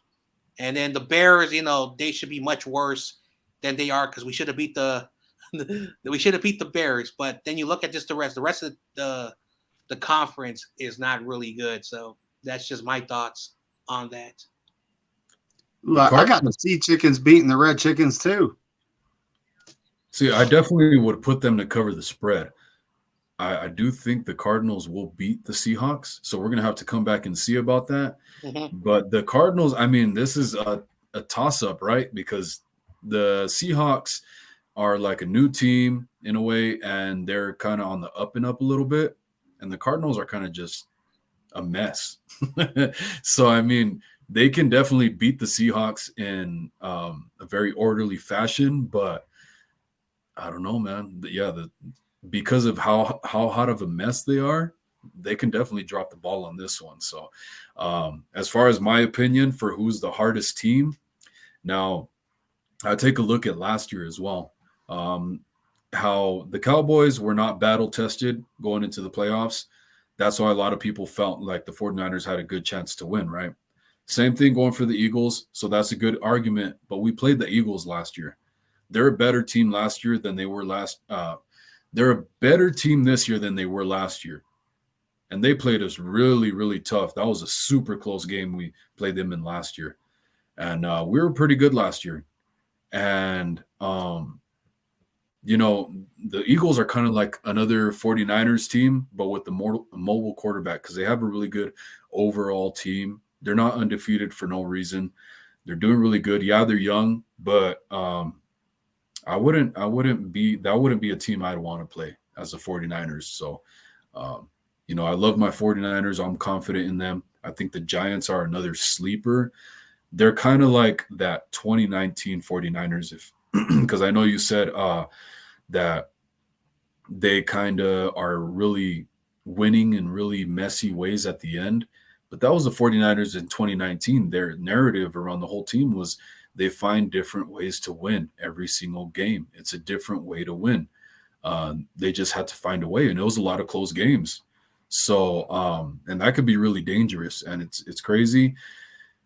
They could be a sleeping giant, no pun intended, but you know, yeah, I think it's the Eagles. I don't think the Packers have a chance, if I'm being honest. I think they're missing Devontae Adams right now. I don't think they have any type of offense. They do have a good defense, but you know, if they get lucky to get a playoff spot where they end up playing at home in the snow again, then maybe because of their defense. But I'm not worried about the Packers at all this year. Yeah, I stand, but from what I said, Yeah. and the Giants, you know, they've been winning games. You know, the team I was saying was the Vikings. They've been playing very sloppy. Like they should have lost to the Bears last week, but they you know, the Bears are the Bears, and then they had to come back at the final minute. They were, you know, having a tough matchup against the Lions, and then when it comes to the Giants, they have an easy schedule too. After this week, after the Ravens, the schedule does get easy. They get the Jaguars, you know, and then I forgot who they go before they enter the bye, but we're going to find out the NFC East because this is the third year in a row. The NFC East, they've all played their games in the final 6 weeks of the season, and you know, there's going to be a bunch of losses with the Eagles, the Cowboys, and the Giants. That's why at the end of the year, I don't know how the Giants are going to be when the season ends. I don't know how the Eagles are going to be when the season, you know, ends. And again, they have a very easy schedule. They should have lost against the Cardinals, but again, the Cardinals messed up the kick. So it's early right now. Hopefully, by the end of the year, we start to see the teams. I think by the end of the year, the Niners, if we continue to play like this, I think we could be the best team in our conference because the way the defense has been playing. And if the offense gets better and the defense, you know, stays where we are, I think we can run the table. But I'm always cautious. You know, I don't want to make any predictions, but the Niners could have been 5-0. Like, you know, if we didn't screw up week 3 and, you know, week 1, you know, that weird fourth quarter. But at the end of the day, the Niners are the best 3-2 team in the NFL. Oh yeah, like you said, we could have been 5-0. We should be 5-0 right now. Really, we should have beat all these teams in orderly fashion. A lot of it had to do with the rain, so take that for what it is. Dave, you got anything to say about that? About anything? I was just kind of watching Jimmy G's press conference. So like one of the first things out of his mouth is he went and hit the casino. It's like, dude, come on, Jimmy, man, this is really helping your image. Like, come on, bro. Like everyone calls you the P star already. But I don't know. When it comes down to it, I think I don't know what to think. I mean, it's the Falcons, man. Mm-hmm. I just can't. You know, it's it's one of those. They used to be in our division. Yep. I'm sure John Jay remembers that. I don't know how old you are, but I was a Niners fan back in the day when we had Carolina, and the Falcons, the Saints, and of course the Lambs. Uh oh, he just lost his Wi-Fi. I think it's all good. He should be back, right? Yeah, he should be back. But and I mean the Falcons. I swear that they've just always played us tough. And right now, I can't say they're playing great, but I can't say they're playing bad. Right now, I don't even think we're hitting our stride at this point. Yep. I think, last week we played a bad team and we will beat those bad teams. Look at what we did to the Sea Chickens. Sea Chickens.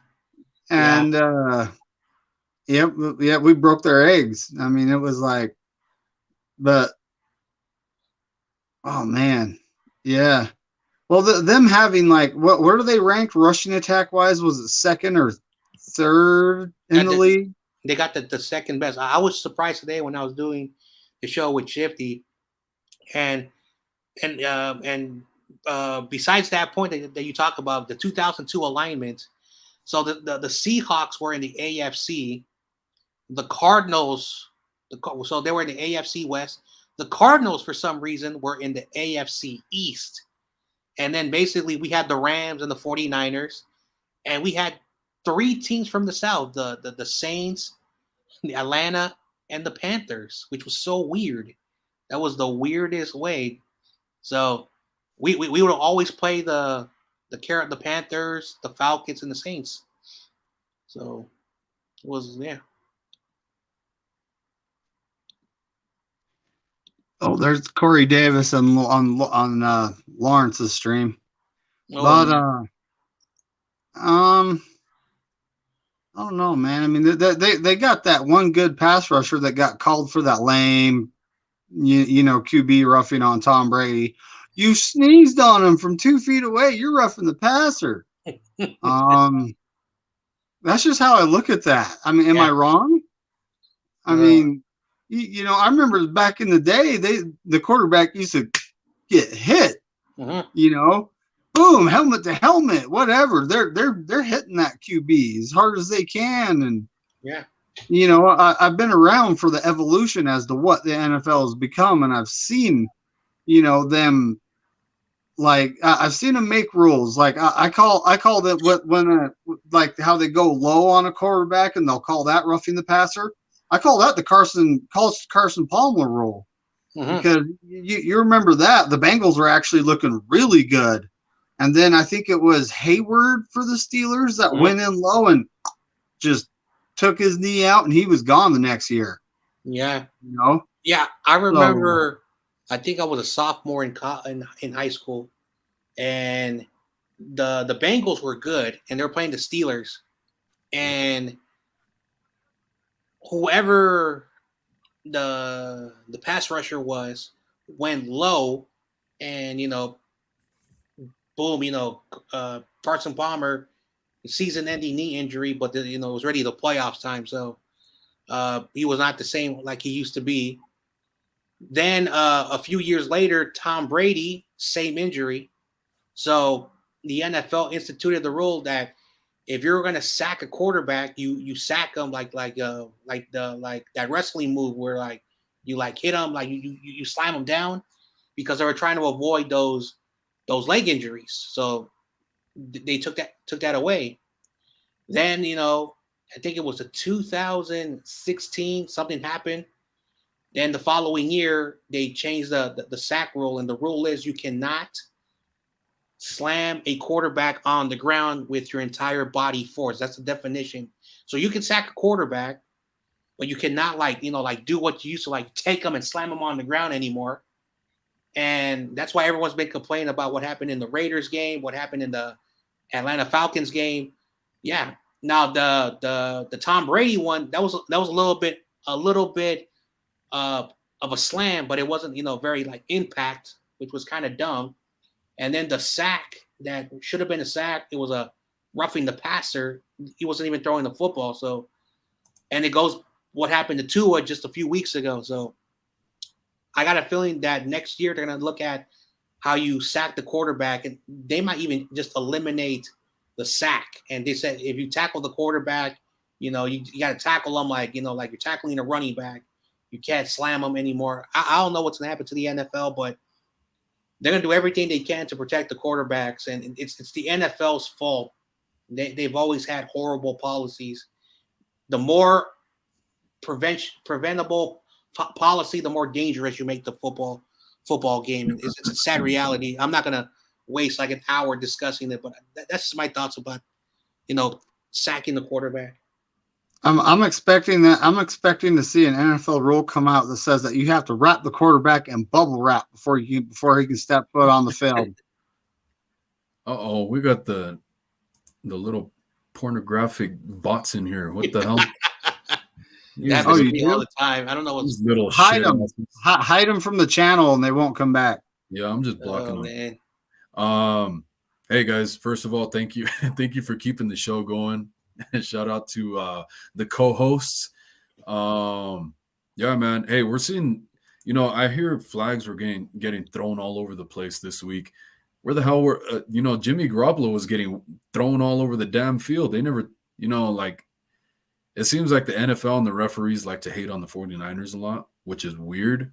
I don't know if it's me, I'm tripping, got my tinfoil hat on or what, but I got a take on that when you're done. Go for it, man. Roger Goodell was a Bengals fan when he was growing up. I found pictures of him as a kid growing up in the 80s with Bengals jerseys on. So he hates the 49ers. Straight up. I wouldn't doubt it, man. You see, that's what I'm talking about, which is weird because they're a cash cow for the NFL. So it makes no sense except for that, what you just said. Now I really got my tinfoil hat on. Like the thing against the Super Bowl against the Chiefs, man, all the penalties that should have been called against the Chiefs, and then out of nowhere, the refs start throwing flags on us and nothing against Chiefs in the fourth quarter because they realize the Chiefs aren't doing shit. Am I tripping? Because that's the way I saw the Super Bowl. That's why it pisses me off so bad. I think that's what happened between us and the Ravens in 2012 too. It was like, but it was flipped though. Yeah. Like they started calling it in our favor because it's like we can't have a blowout in the Super Bowl. It has to be a good game.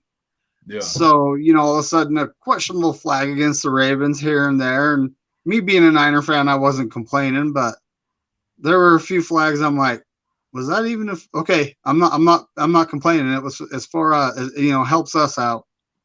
But I still say if Alex Smith was a quarterback, we won. Honestly, I think Alex Smith was a more accurate passer than Colin Kaepernick.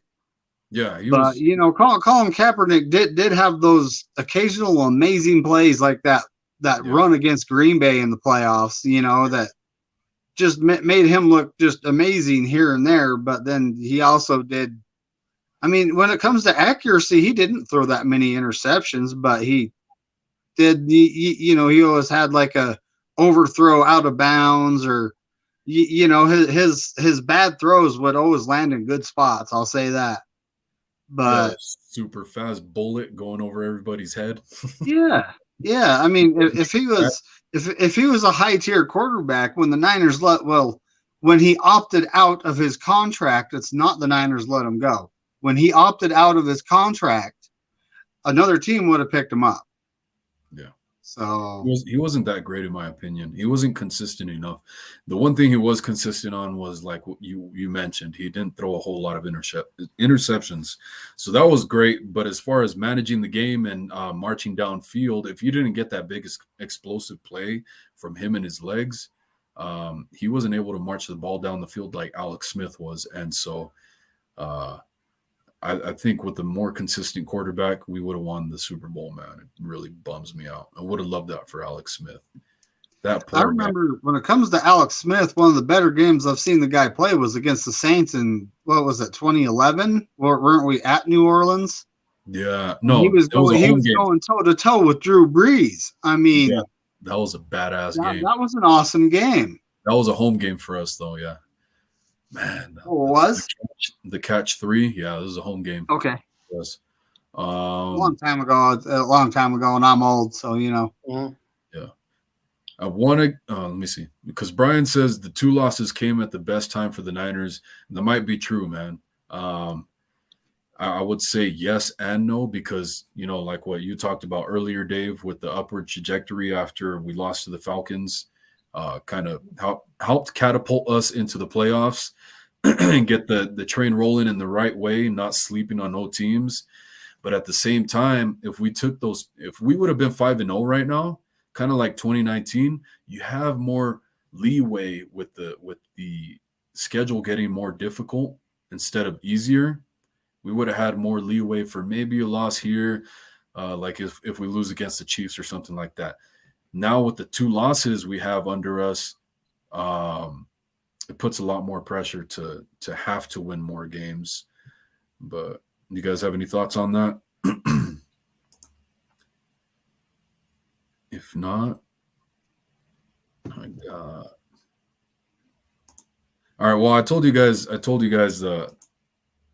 I'm predicting a blowout, right?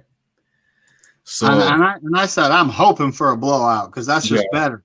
I hope so. I really hope so. I already placed my bets for it. I put 41-20 and 41-17 or something like that, or 38-17.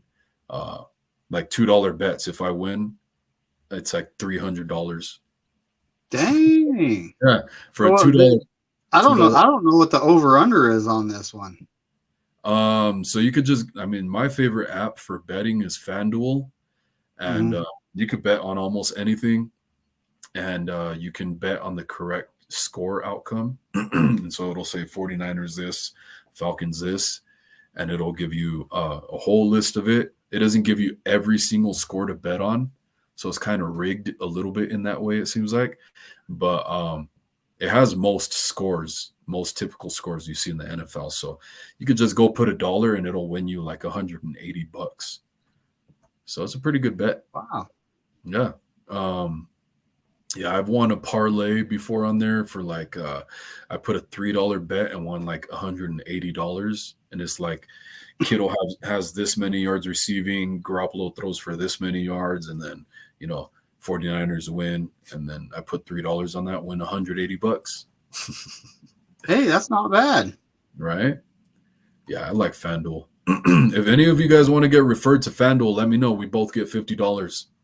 But that's to start out with for referring a friend. But yeah, so the reason I would love to see a blowout too is because it'd be nice to see Purdy get some reps, I think, man. That'd be pretty cool against some starters. What do you guys think? Purdy, you know, I think Purdy could definitely use some reps. And honestly, I think he could have. I didn't see the game last week. He didn't get in, did he? Yeah, I guess he got in for one snap. The last game? Yeah. Wow. I guess he got in. So from what happened last week to Mosley, if we're up big, pull the critical players, put all the depth guys in, and let it ride. I mean, let's save what we have. We're already missing. I mean, including Mosley, Bosa. That's 2 more starters. That's now 8 starters we're missing for this game. If you include Mikovits, that's 8 starters and a backup.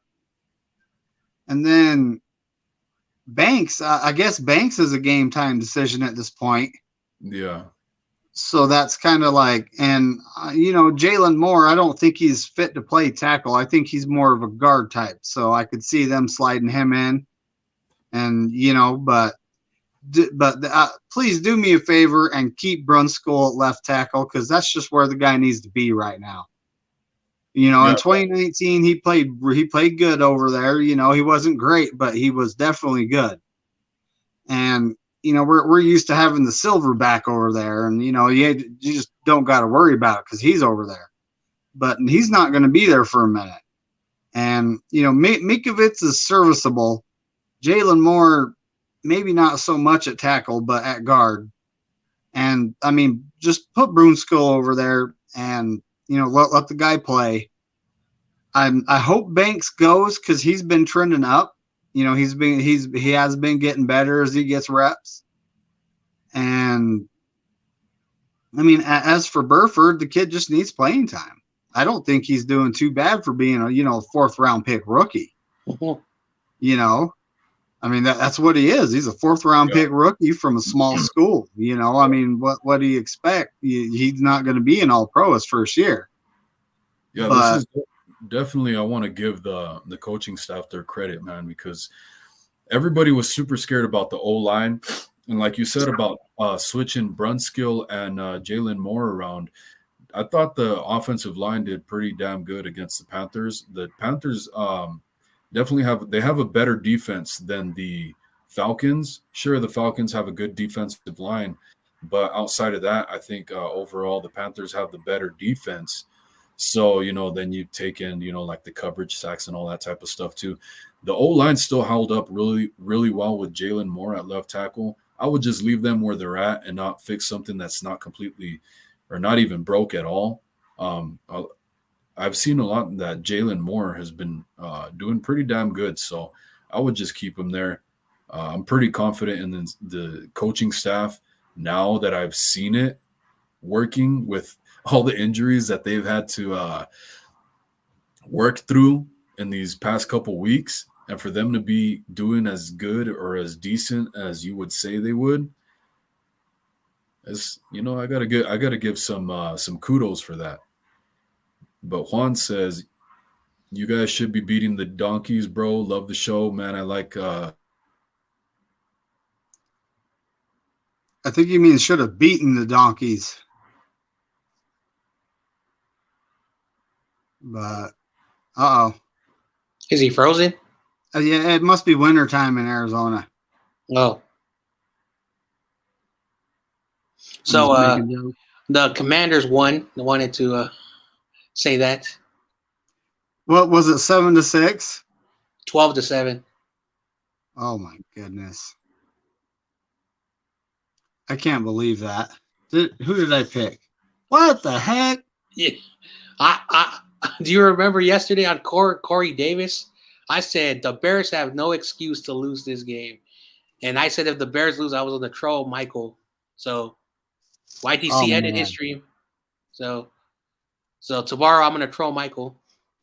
So I start off again 0-1, but I finished the week with a 12-3 record. Yeah, I started off 0-1 last week, and I ended up going 10-6. So that ain't bad.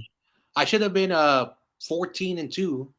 I should have went with my gut and went with the Colts, and then I should have went with my gut with the Giants versus the Packers. But man.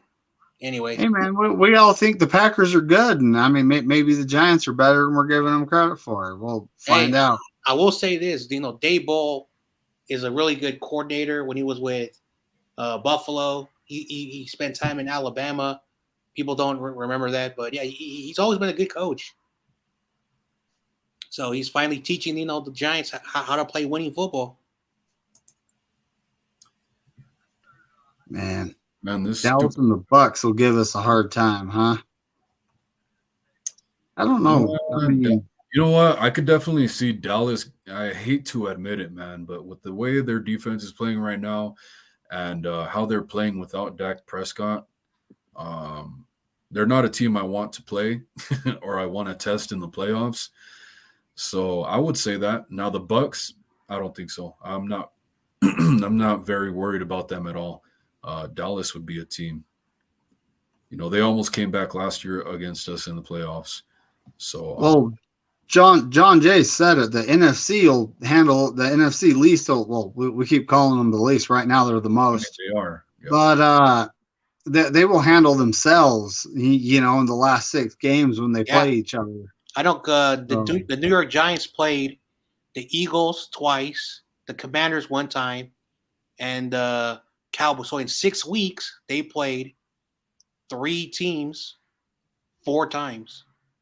And I don't know why the NFL does that, and they've been doing that for 3 years now. Not just so I don't know why. And then when like for us, in 2 weeks we're playing the Rams again, and we're done with the Rams for this year. I don't know why. Yeah. Last year we played the Cardinals twice in 3 weeks. Before the So- Rams At the beginning when we were cold. So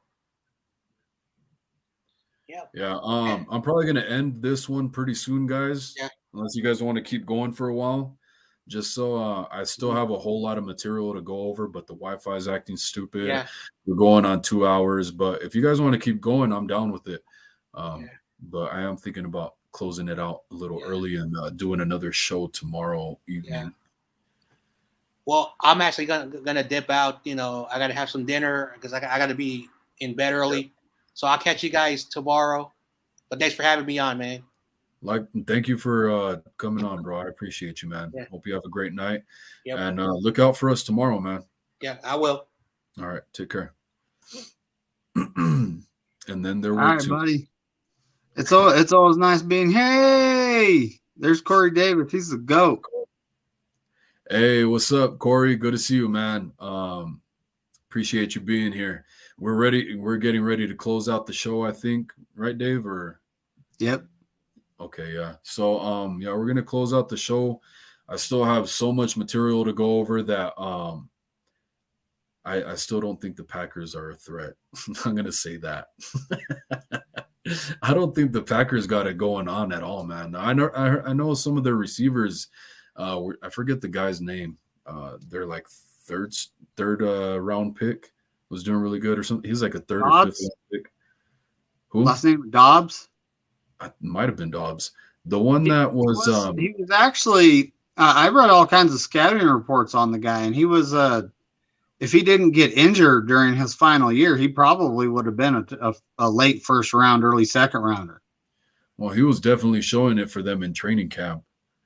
I know Aaron Rodgers was talking smack about his own receivers, but he was really favoring Dobbs, especially since what's his name? Christian. What's his damn name? Christian Watson. Yeah, Christian Watson's old was- teammate. he was out with injury during training camp, right? So he Yep. didn't come back to like the last preseason game for them or something like that, or the first regular season game. All-time Niners, says Juan, says all-time Niners, Montana, Steve Young, Rice, and Lott, my opinion. Yeah, man, you're not wrong.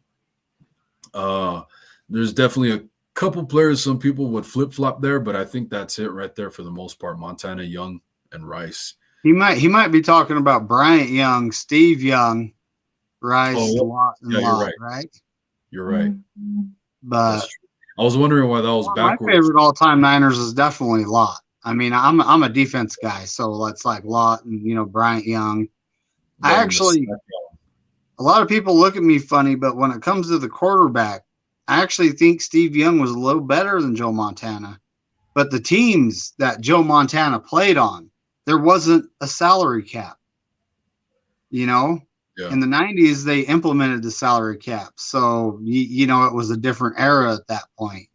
So the teams Joe Montana was on were actually better than the teams that we had in the 90s.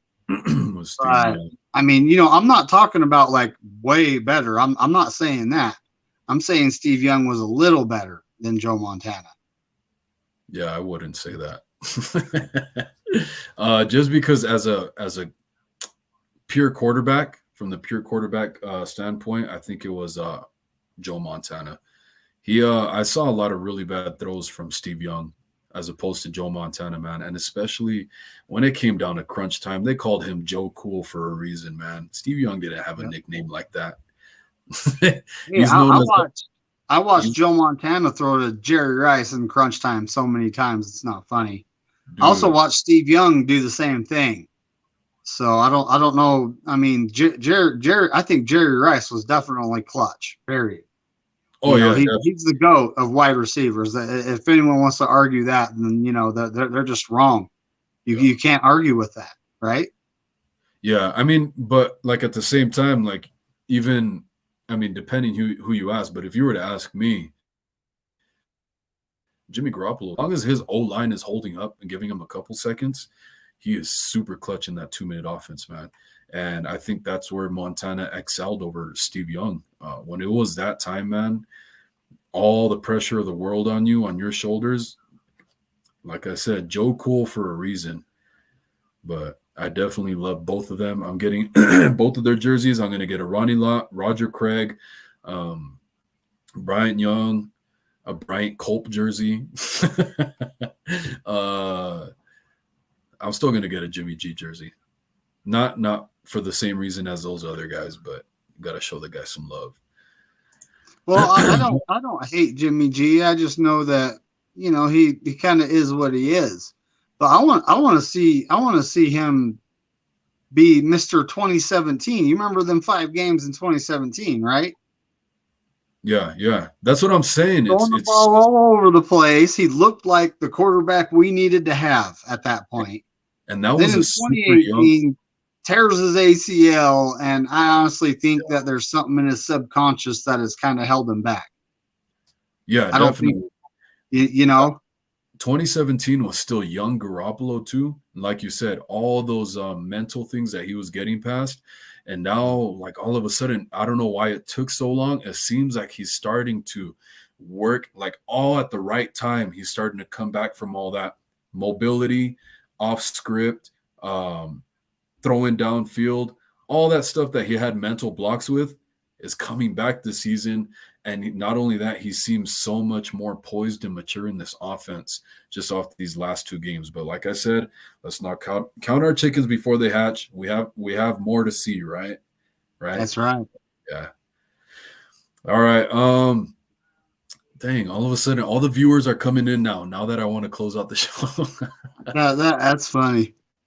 Well, who we got here? We got Corey. Corey's the GOAT. The Bears lost. Brian's still up in here. Yeah, I know we lost tonight, Corey. It's like, I mean, how did they lose to the Commies? Come on. The Commies, I thought I was picking the lesser of 2 evils. At the same time, I flipped a coin. I'm not going to lie. For this pick, the Commies and the Bears, I flipped a coin. We didn't get to watch it. I mean, I didn't get to watch it. I didn't even know it was over.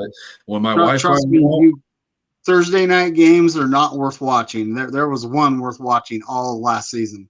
The rest of them were all like, why are we watching this? Right. But there was one more game that I flipped a coin on. I'm trying to figure out which one it was. Probably Bills Chiefs.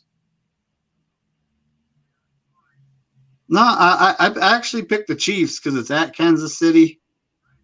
And I don't know if Von Miller is going to be playing. Must be nice, Kansas City. The NFL kissing your ass with 2 home games back to back. Must be nice. Yep, it must be. And a Super Bowl handout. You pieces of. It was the Ravens and the Giants. That's the one I flipped a coin on. Because the Ravens are like a box of chocolates. You never know what you're going to get. You never know what you're going to get. The Giants seem to be up and coming. So. Sorry. Yeah, I picked the Giants. I ended up picking the Giants. I can't remember who was heads and who was tails there, but I flipped a coin. Yeah, no, I feel you on that, man, because like I said, I think the Giants are a sleeping giant. And like 2019, like the 49ers in 2019, finding different ways to win. They could find an ugly, different way to win against the Ravens, man, especially if they're playing good defense. They can shut Lamar Jackson down, man. If they make him a one-dimensional quarterback, especially if they force him to throw more and contain him, it might be a long night for the Ravens. So I think the Giants have a good chance of winning that one. Hey, they've had a lot of early first rounders and, second and third round picks the last several years.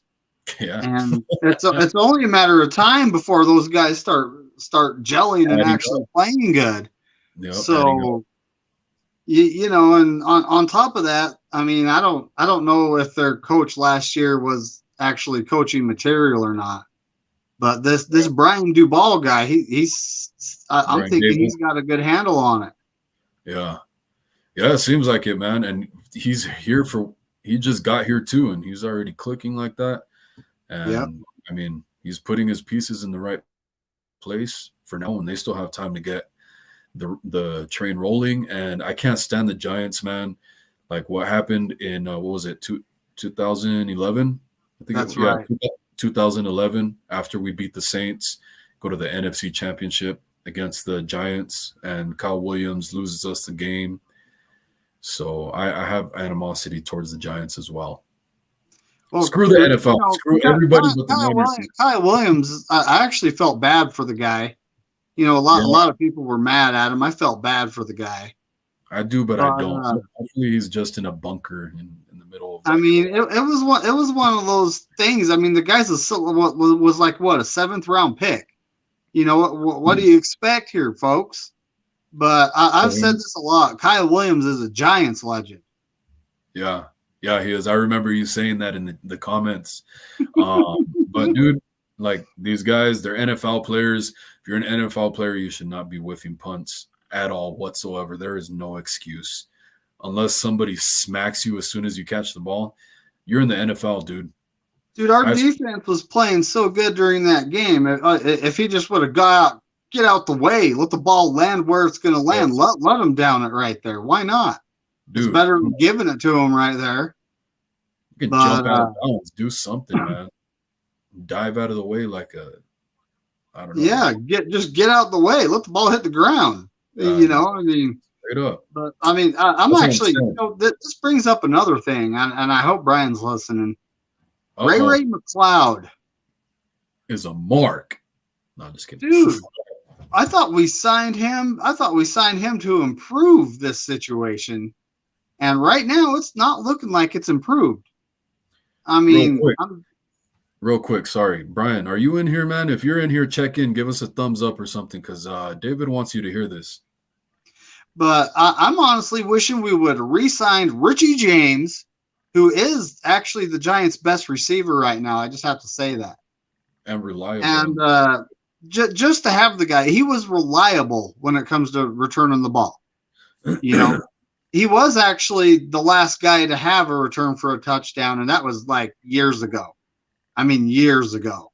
And it's really weird that the 49ers get rid of guys like this that are really solid for the 49ers. You know, they're not like huge all-stars, but even if you have to pay them, they're going to be cheap. They're not going to be very expensive. And so why don't you just keep them? Guys like Richie James, guys like I don't know why I want to say Brandon Ayuk, but the one that went to the Patriots. Kendrick Bourne. Kendrick Bourne. I'm getting the K and the B mixed up. Brandon he was a good slot receiver, kind of bigger bodied, but clutch, we got Jawan Jennings now, and that guy. It seems like our wide receivers and tight ends have drop issues. And if I was Kyle Shanahan, I'd be like, here's what you're going to do. Hey, Brock Purdy, throw lasers to these guys for the entire practice. I want your arm to be burning by the time this practice is done. Yeah. Bullet drill. So when I was in college, we used to do this bullet drill where you actually stand face to face with the quarterback, jog towards him, and he throws a bullet in your face, and you go like this. You catch the ball like this. You know, your eye is in that triangle. That's where you catch the ball out in front of you. You actually extend your hands more. So I don't want to knock anything over, but yeah, bullet drill, man. You know, you got a point though. That's also a self-preservation thing because it's coming at your face. Right? Well, I mean, they wear a face mask. A little bit of self-preservation there too. I mean, you might be onto something. Yeah, it's face to face. You jog towards the quarterback. It's not like you're running around or anything. You're facing the quarterback. You high knee kind of towards him, catch the ball. No matter where it's at, that's where you shoot your hands. Yeah. And that's another thing. You got to make sure you catch with your damn hands. And it's funny that you mentioned Jawan Jennings, man, and the drops, because everybody else, Jawan Jennings in training camp, all the reporters are saying he's dropping passes. He looks like crap. He ain't doing shit. And he's the guy that he's maybe dropped like 1 or 2 passes, I think, so far. But he's probably catching better than the other receivers as of right now. Like, he got lit up on the pass that he caught from Garoppolo on 3rd down, where he's going over the middle of the field. He gets hit right away, which actually helped him bounce away from the other defender, and then he gets it almost into the end zone. But yeah, man, he's looking very good, man. I always said keep confidence in him. He's a gamer. I have confidence from what we saw last year that when game time comes around, he's going to be able to execute and be reliable again. Well, he's a bigger body target too. You know, that normal slot receivers are small little guys. It's like, why would you do that? Get a bigger dude that has more of a catch radius, can take a hit and give a hit. And I mean, you know, he's a better end zone threat when it comes to his size. You know, going up against the slot corners, which are typically smaller. Definitely, So, and that's why I don't like understand. Oh yeah, definitely, man. I just love his game in so many ways, but that's why I don't understand why they don't throw him any 50-50 balls. I understand the speed is not the greatest, but it doesn't matter, man. I wasn't the fastest guy. I wasn't the tallest guy, any of that stuff. He has the timing. He has a catch radius, all that stuff. That's what matters. High pointing the ball. He knows how to do that. That's all you need from, like you said, he's bigger than most of these corners, especially the slot corners that he's matched up against. That's the matchup you want. 50-50 balls to Jennings. I'm calling for it. That's my new hashtag. 50-50 ball, 50-50 I don't know. I'm going to come up with a hashtag 50-50 ball Jennings 2022. Yeah. Yeah. Well, you know, and Jimmy has to have confidence in Jennings to actually do that too, though. You know, It might be Jimmy's been playing with the guy for a couple of years. I mean, you remember that Rams game last year? He had like 94 receiving yards. I think I'm close. I think it was around 94 receiving yards. Which one? But hey, Niners all damn day. What's up, buddy? Yeah. Niners for life, man. You guys know it. Hey, and okay, so going back what you're saying about the confidence with Jimmy having to throw to Jennings, right? I think it's actually the Kyle Shanahan thing, because how Brian talks about, you know, it has to do with going through his progressions, how Kyle Shanahan has it set up, and we don't think that Garoppolo kind of gets to call his shot and go with what he wants to go to. He's going through the scripted play of going through those reads. I think that plays into it, but Kyle Shanahan has to have the confidence in Jennings to call for the shot to Jennings. I think that's what would have to happen. Niners all damn day. What's up, faithful? Let's go. Hell yeah. What's up, my Niner brothers? Hey, man, hope you're having a great night. Hell yeah. All damn day. Niners for life. Yep. But so did we ever talk about who's starting at corner? Yeah, well, I did by myself. No, Tony was in here. I was trying to stall for a while and let some people kind of trickle in a little bit. But yeah, there was like I was probably watching the Camper Report, and then Mark Mariah and Taryn on another channel, and yeah. Like, I mean, do you want to hear my take, or do you want to just kind of take it yourself first? Well, I could just take it myself. Okay, go ahead. But a lot of these content creators make me a mod, and I mean, I've been on mod on YouTube for a long time. Oh. And you know, so I kind of feel like I have to be there to help monitor the chat, you know. So it's just one of those things. So I try to make an effort to do that, and I have two devices. I have two smart televisions, which I'm thinking about setting up to do that, but they're not. I wonder if they are touch screens. I'm gonna have to find out, because you actually have to, you know, when you're timing someone out or you're hiding one of those porn bots or whatever, you got to tap on them to bring up the icons to do it, you know? Yeah. But yeah, anyway, so back to the corner thing. I honestly think I'm going to have to give you guys some royalties. You guys are going to get royalties for sure. Especially, look at this hat, man. Come on. Dude, I like that hat. I think it's pretty cool. Oh, I love this hat, man. When I saw Brian wearing it, that shit, that made me laugh. It caught me off guard. He sent me a message via Facebook Messenger with it like a while back. He's like, "Don't tell these guys I have it yet." This guy, I love it, man. Yeah, I wear it out sometimes. I actually wore it to the casino. I went to go see Jimmy Garoppolo at the casino. No, I wore it to the casino over here though last weekend. But yeah, go ahead and take the outside corner thing because I already talked about it, but I'm gonna wait to see what you got to I say. want to see. I honestly think we're going to see Demo. We're going to see Lenore. We're going to see Lenore playing out there because he took over the slot spot, which still I think it was maybe he plays the run better. When it comes to coverage, him and Womack are pretty close to even. Lenore's a little bigger, but Womack has those long arms, so it's just kind of one of those things. But I think they're going to put Lenore on the outside, and they're going to play him on the boundary, and they're going to bring Womack back and have him play slot. But then who plays the other slot? I mean, they're going to bring in Ambry Thomas. They're going to call up the GOAT, Dante Johnson. That's who I was going to ask you. So who you have those two guys as the starters? Who's your next guy up? Well, when it comes to the boundary, it would be Ambry Thomas. When it comes to the slot, I honestly think Womack's going to be the number 3 guy. He's going to be our nickel corner, and but a lot of times they go 4 wide, so you're going to have to bring in. When they bring in Ambry, they'll probably put him on the boundary and move, swing Lenore in and have him play slot. Is probably what they're going to do. Well, I'm glad you didn't mention Verrett because I don't even think he's in question right now. He's an afterthought right now. He's still getting confidence in his leg. You do not put a player out there that does not have confidence in his leg. Hell no. You give him another week of practice, let him run on it, gain some confidence, and then, if he's available for the Chiefs game, then honestly, I think bring him back. But do we start him? Is he at that point yet? I don't know. That's up to the coaches, and we'll have to see. Yeah, I mean, really,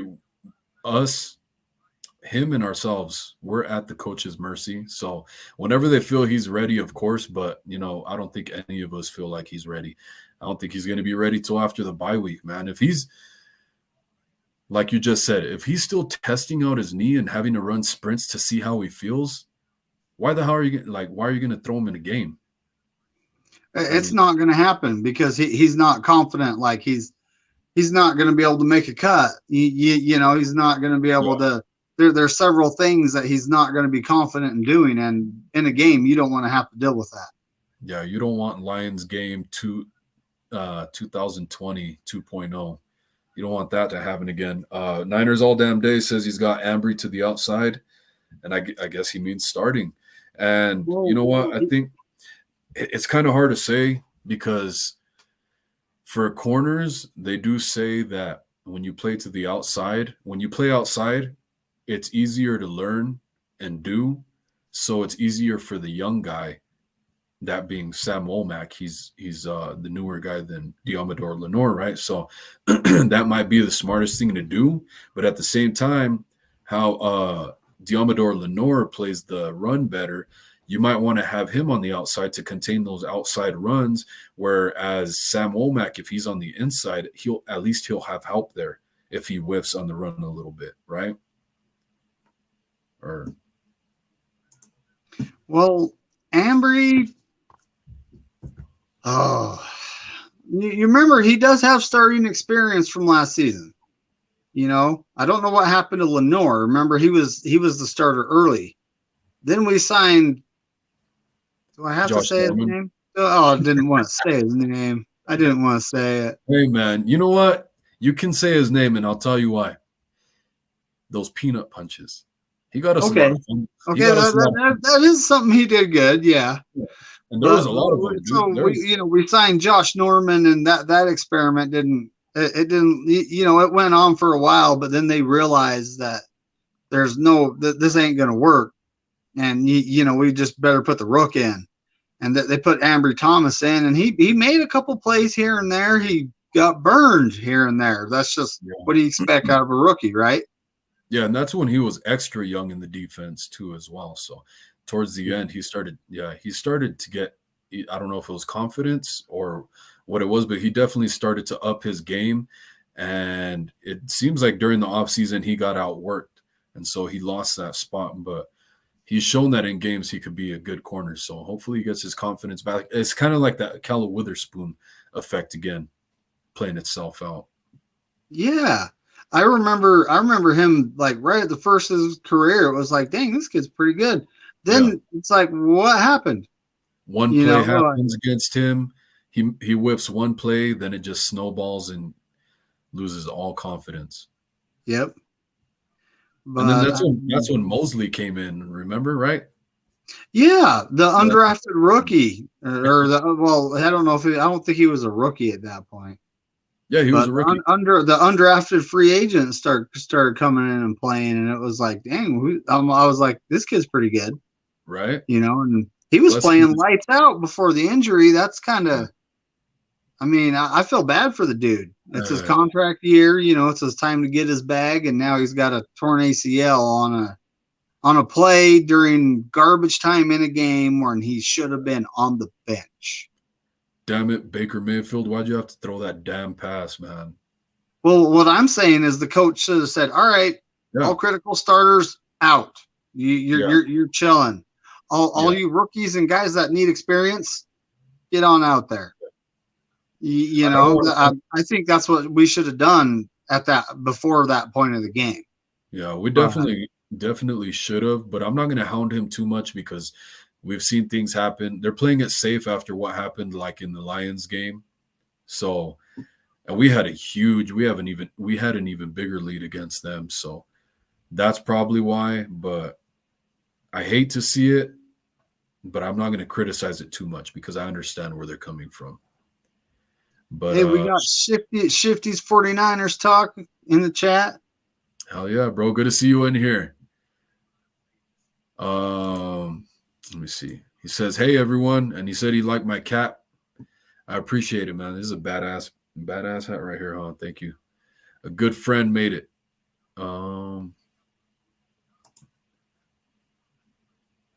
Shifty, you and Wolf got to do a show together. Hey, man, I'd be down, Shifty. If you ever want to, hit me up, man. Or I'll hit you up as well so you have my contact. I've seen your show, so I like that stuff. But yeah, everybody's kind of trickling in here, and we're about to end the show. Do you have anything else you want to say, Dave? Well, as long as James Garoppolo plays good and keeps this upward trend, then I think we might be in business here. Oh my God! You know, I'm telling you. I mean, dude, throwing downfield, it's like, Jimmy, where you been? Where you been, dude? Like, who's that guy that was playing for you? This is what we expect, you know. But I mean, I want to see him keep going like this. I want to see him gaining more confidence, throwing downfield. I mean, this is honestly his tryout for his next job, and he knows it now. Last year, I don't think he took that fact too seriously. I think he saw how raw Trey Lance was. Uh-oh. Am I go out again? Are you guys still in here? Am I still showing up on screen?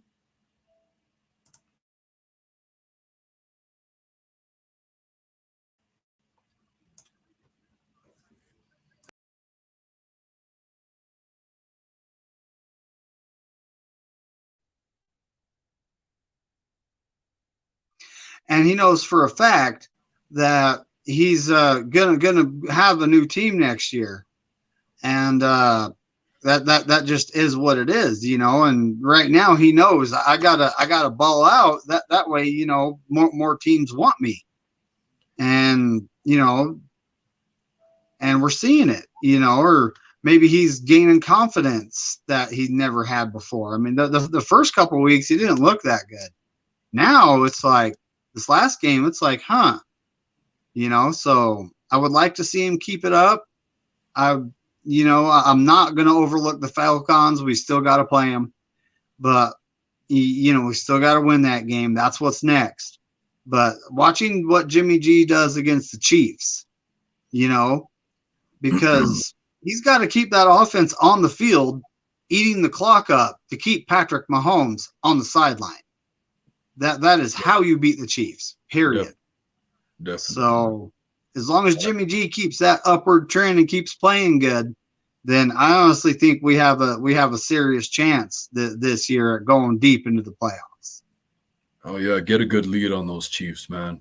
Make them start out slow, get ahead of them, put pressure, and just step on their damn throats, man. The same thing to the damn Falcons. Now, what do you guys think? I don't know if I should do a show tomorrow or wait till Saturday. I think I might do Saturday. Give everybody a break. There's probably going to be a lot of people podcasting tomorrow. When it comes to 49er content creators, there's always somebody on. Oh my God. I mean, tell me about it. Hey, Shifty, if you want to do a show together, man, let me know if you'd be interested in doing one Friday or Saturday. And I guess we'll just let you guys know, man. I get off work tomorrow probably at 5. And I definitely have a lot of content to go through. So that's not going to be an issue. Yeah, guys, I really appreciate you, David. As always, man, great co-host. Love all you guys. Hope everybody has a great night. Keep an eye out, an ear out for me. Dave, I hope you have a great night. I hope all you guys have a great night, great weekend, and hopefully see you guys here soon. Any closing statement, Dave? Go 49ers. Hell yeah. Hey, if you have a hot date with your special lady friend this weekend, I hope it goes great too, man. Believe it or not, Saturday I was talking to her when I was driving her home, and she's never actually shot a gun before. I was looking at her like, what? Oh my God. If that's so not and I have a couple I still need to like get break the barrels in before I sight them in. So we're gonna go do that. Yep. Hell yeah, man. That's gonna be badass. Hey, you should get some of those. Where are you at? Utah. Okay, so you guys probably have the tracer rounds out there too, right? Because we have them here in Arizona. Oh yeah. You should get some of those for like go around sunset or something like that. Shoot some off the tracer rounds. Those are pretty badass, and they're not too expensive either. They're like probably $20 for like 20 rounds, something like that. All right, I'll check it out. Yeah, I think I forget what they're called, but they have them at Sportsman's Warehouse. Pretty sure they got that out there in Utah. Oh, we do. All right, cool. Hell yeah. Yeah, go to probably the 9mm section or something. But all right, man. Yeah, I appreciate you. Great show tonight, man. Hopefully the Wi-Fi is not on some bullshit like it was tonight, and we could get a more consistent Wi-Fi signal tomorrow or Saturday. You guys take care, though. All right, buddy.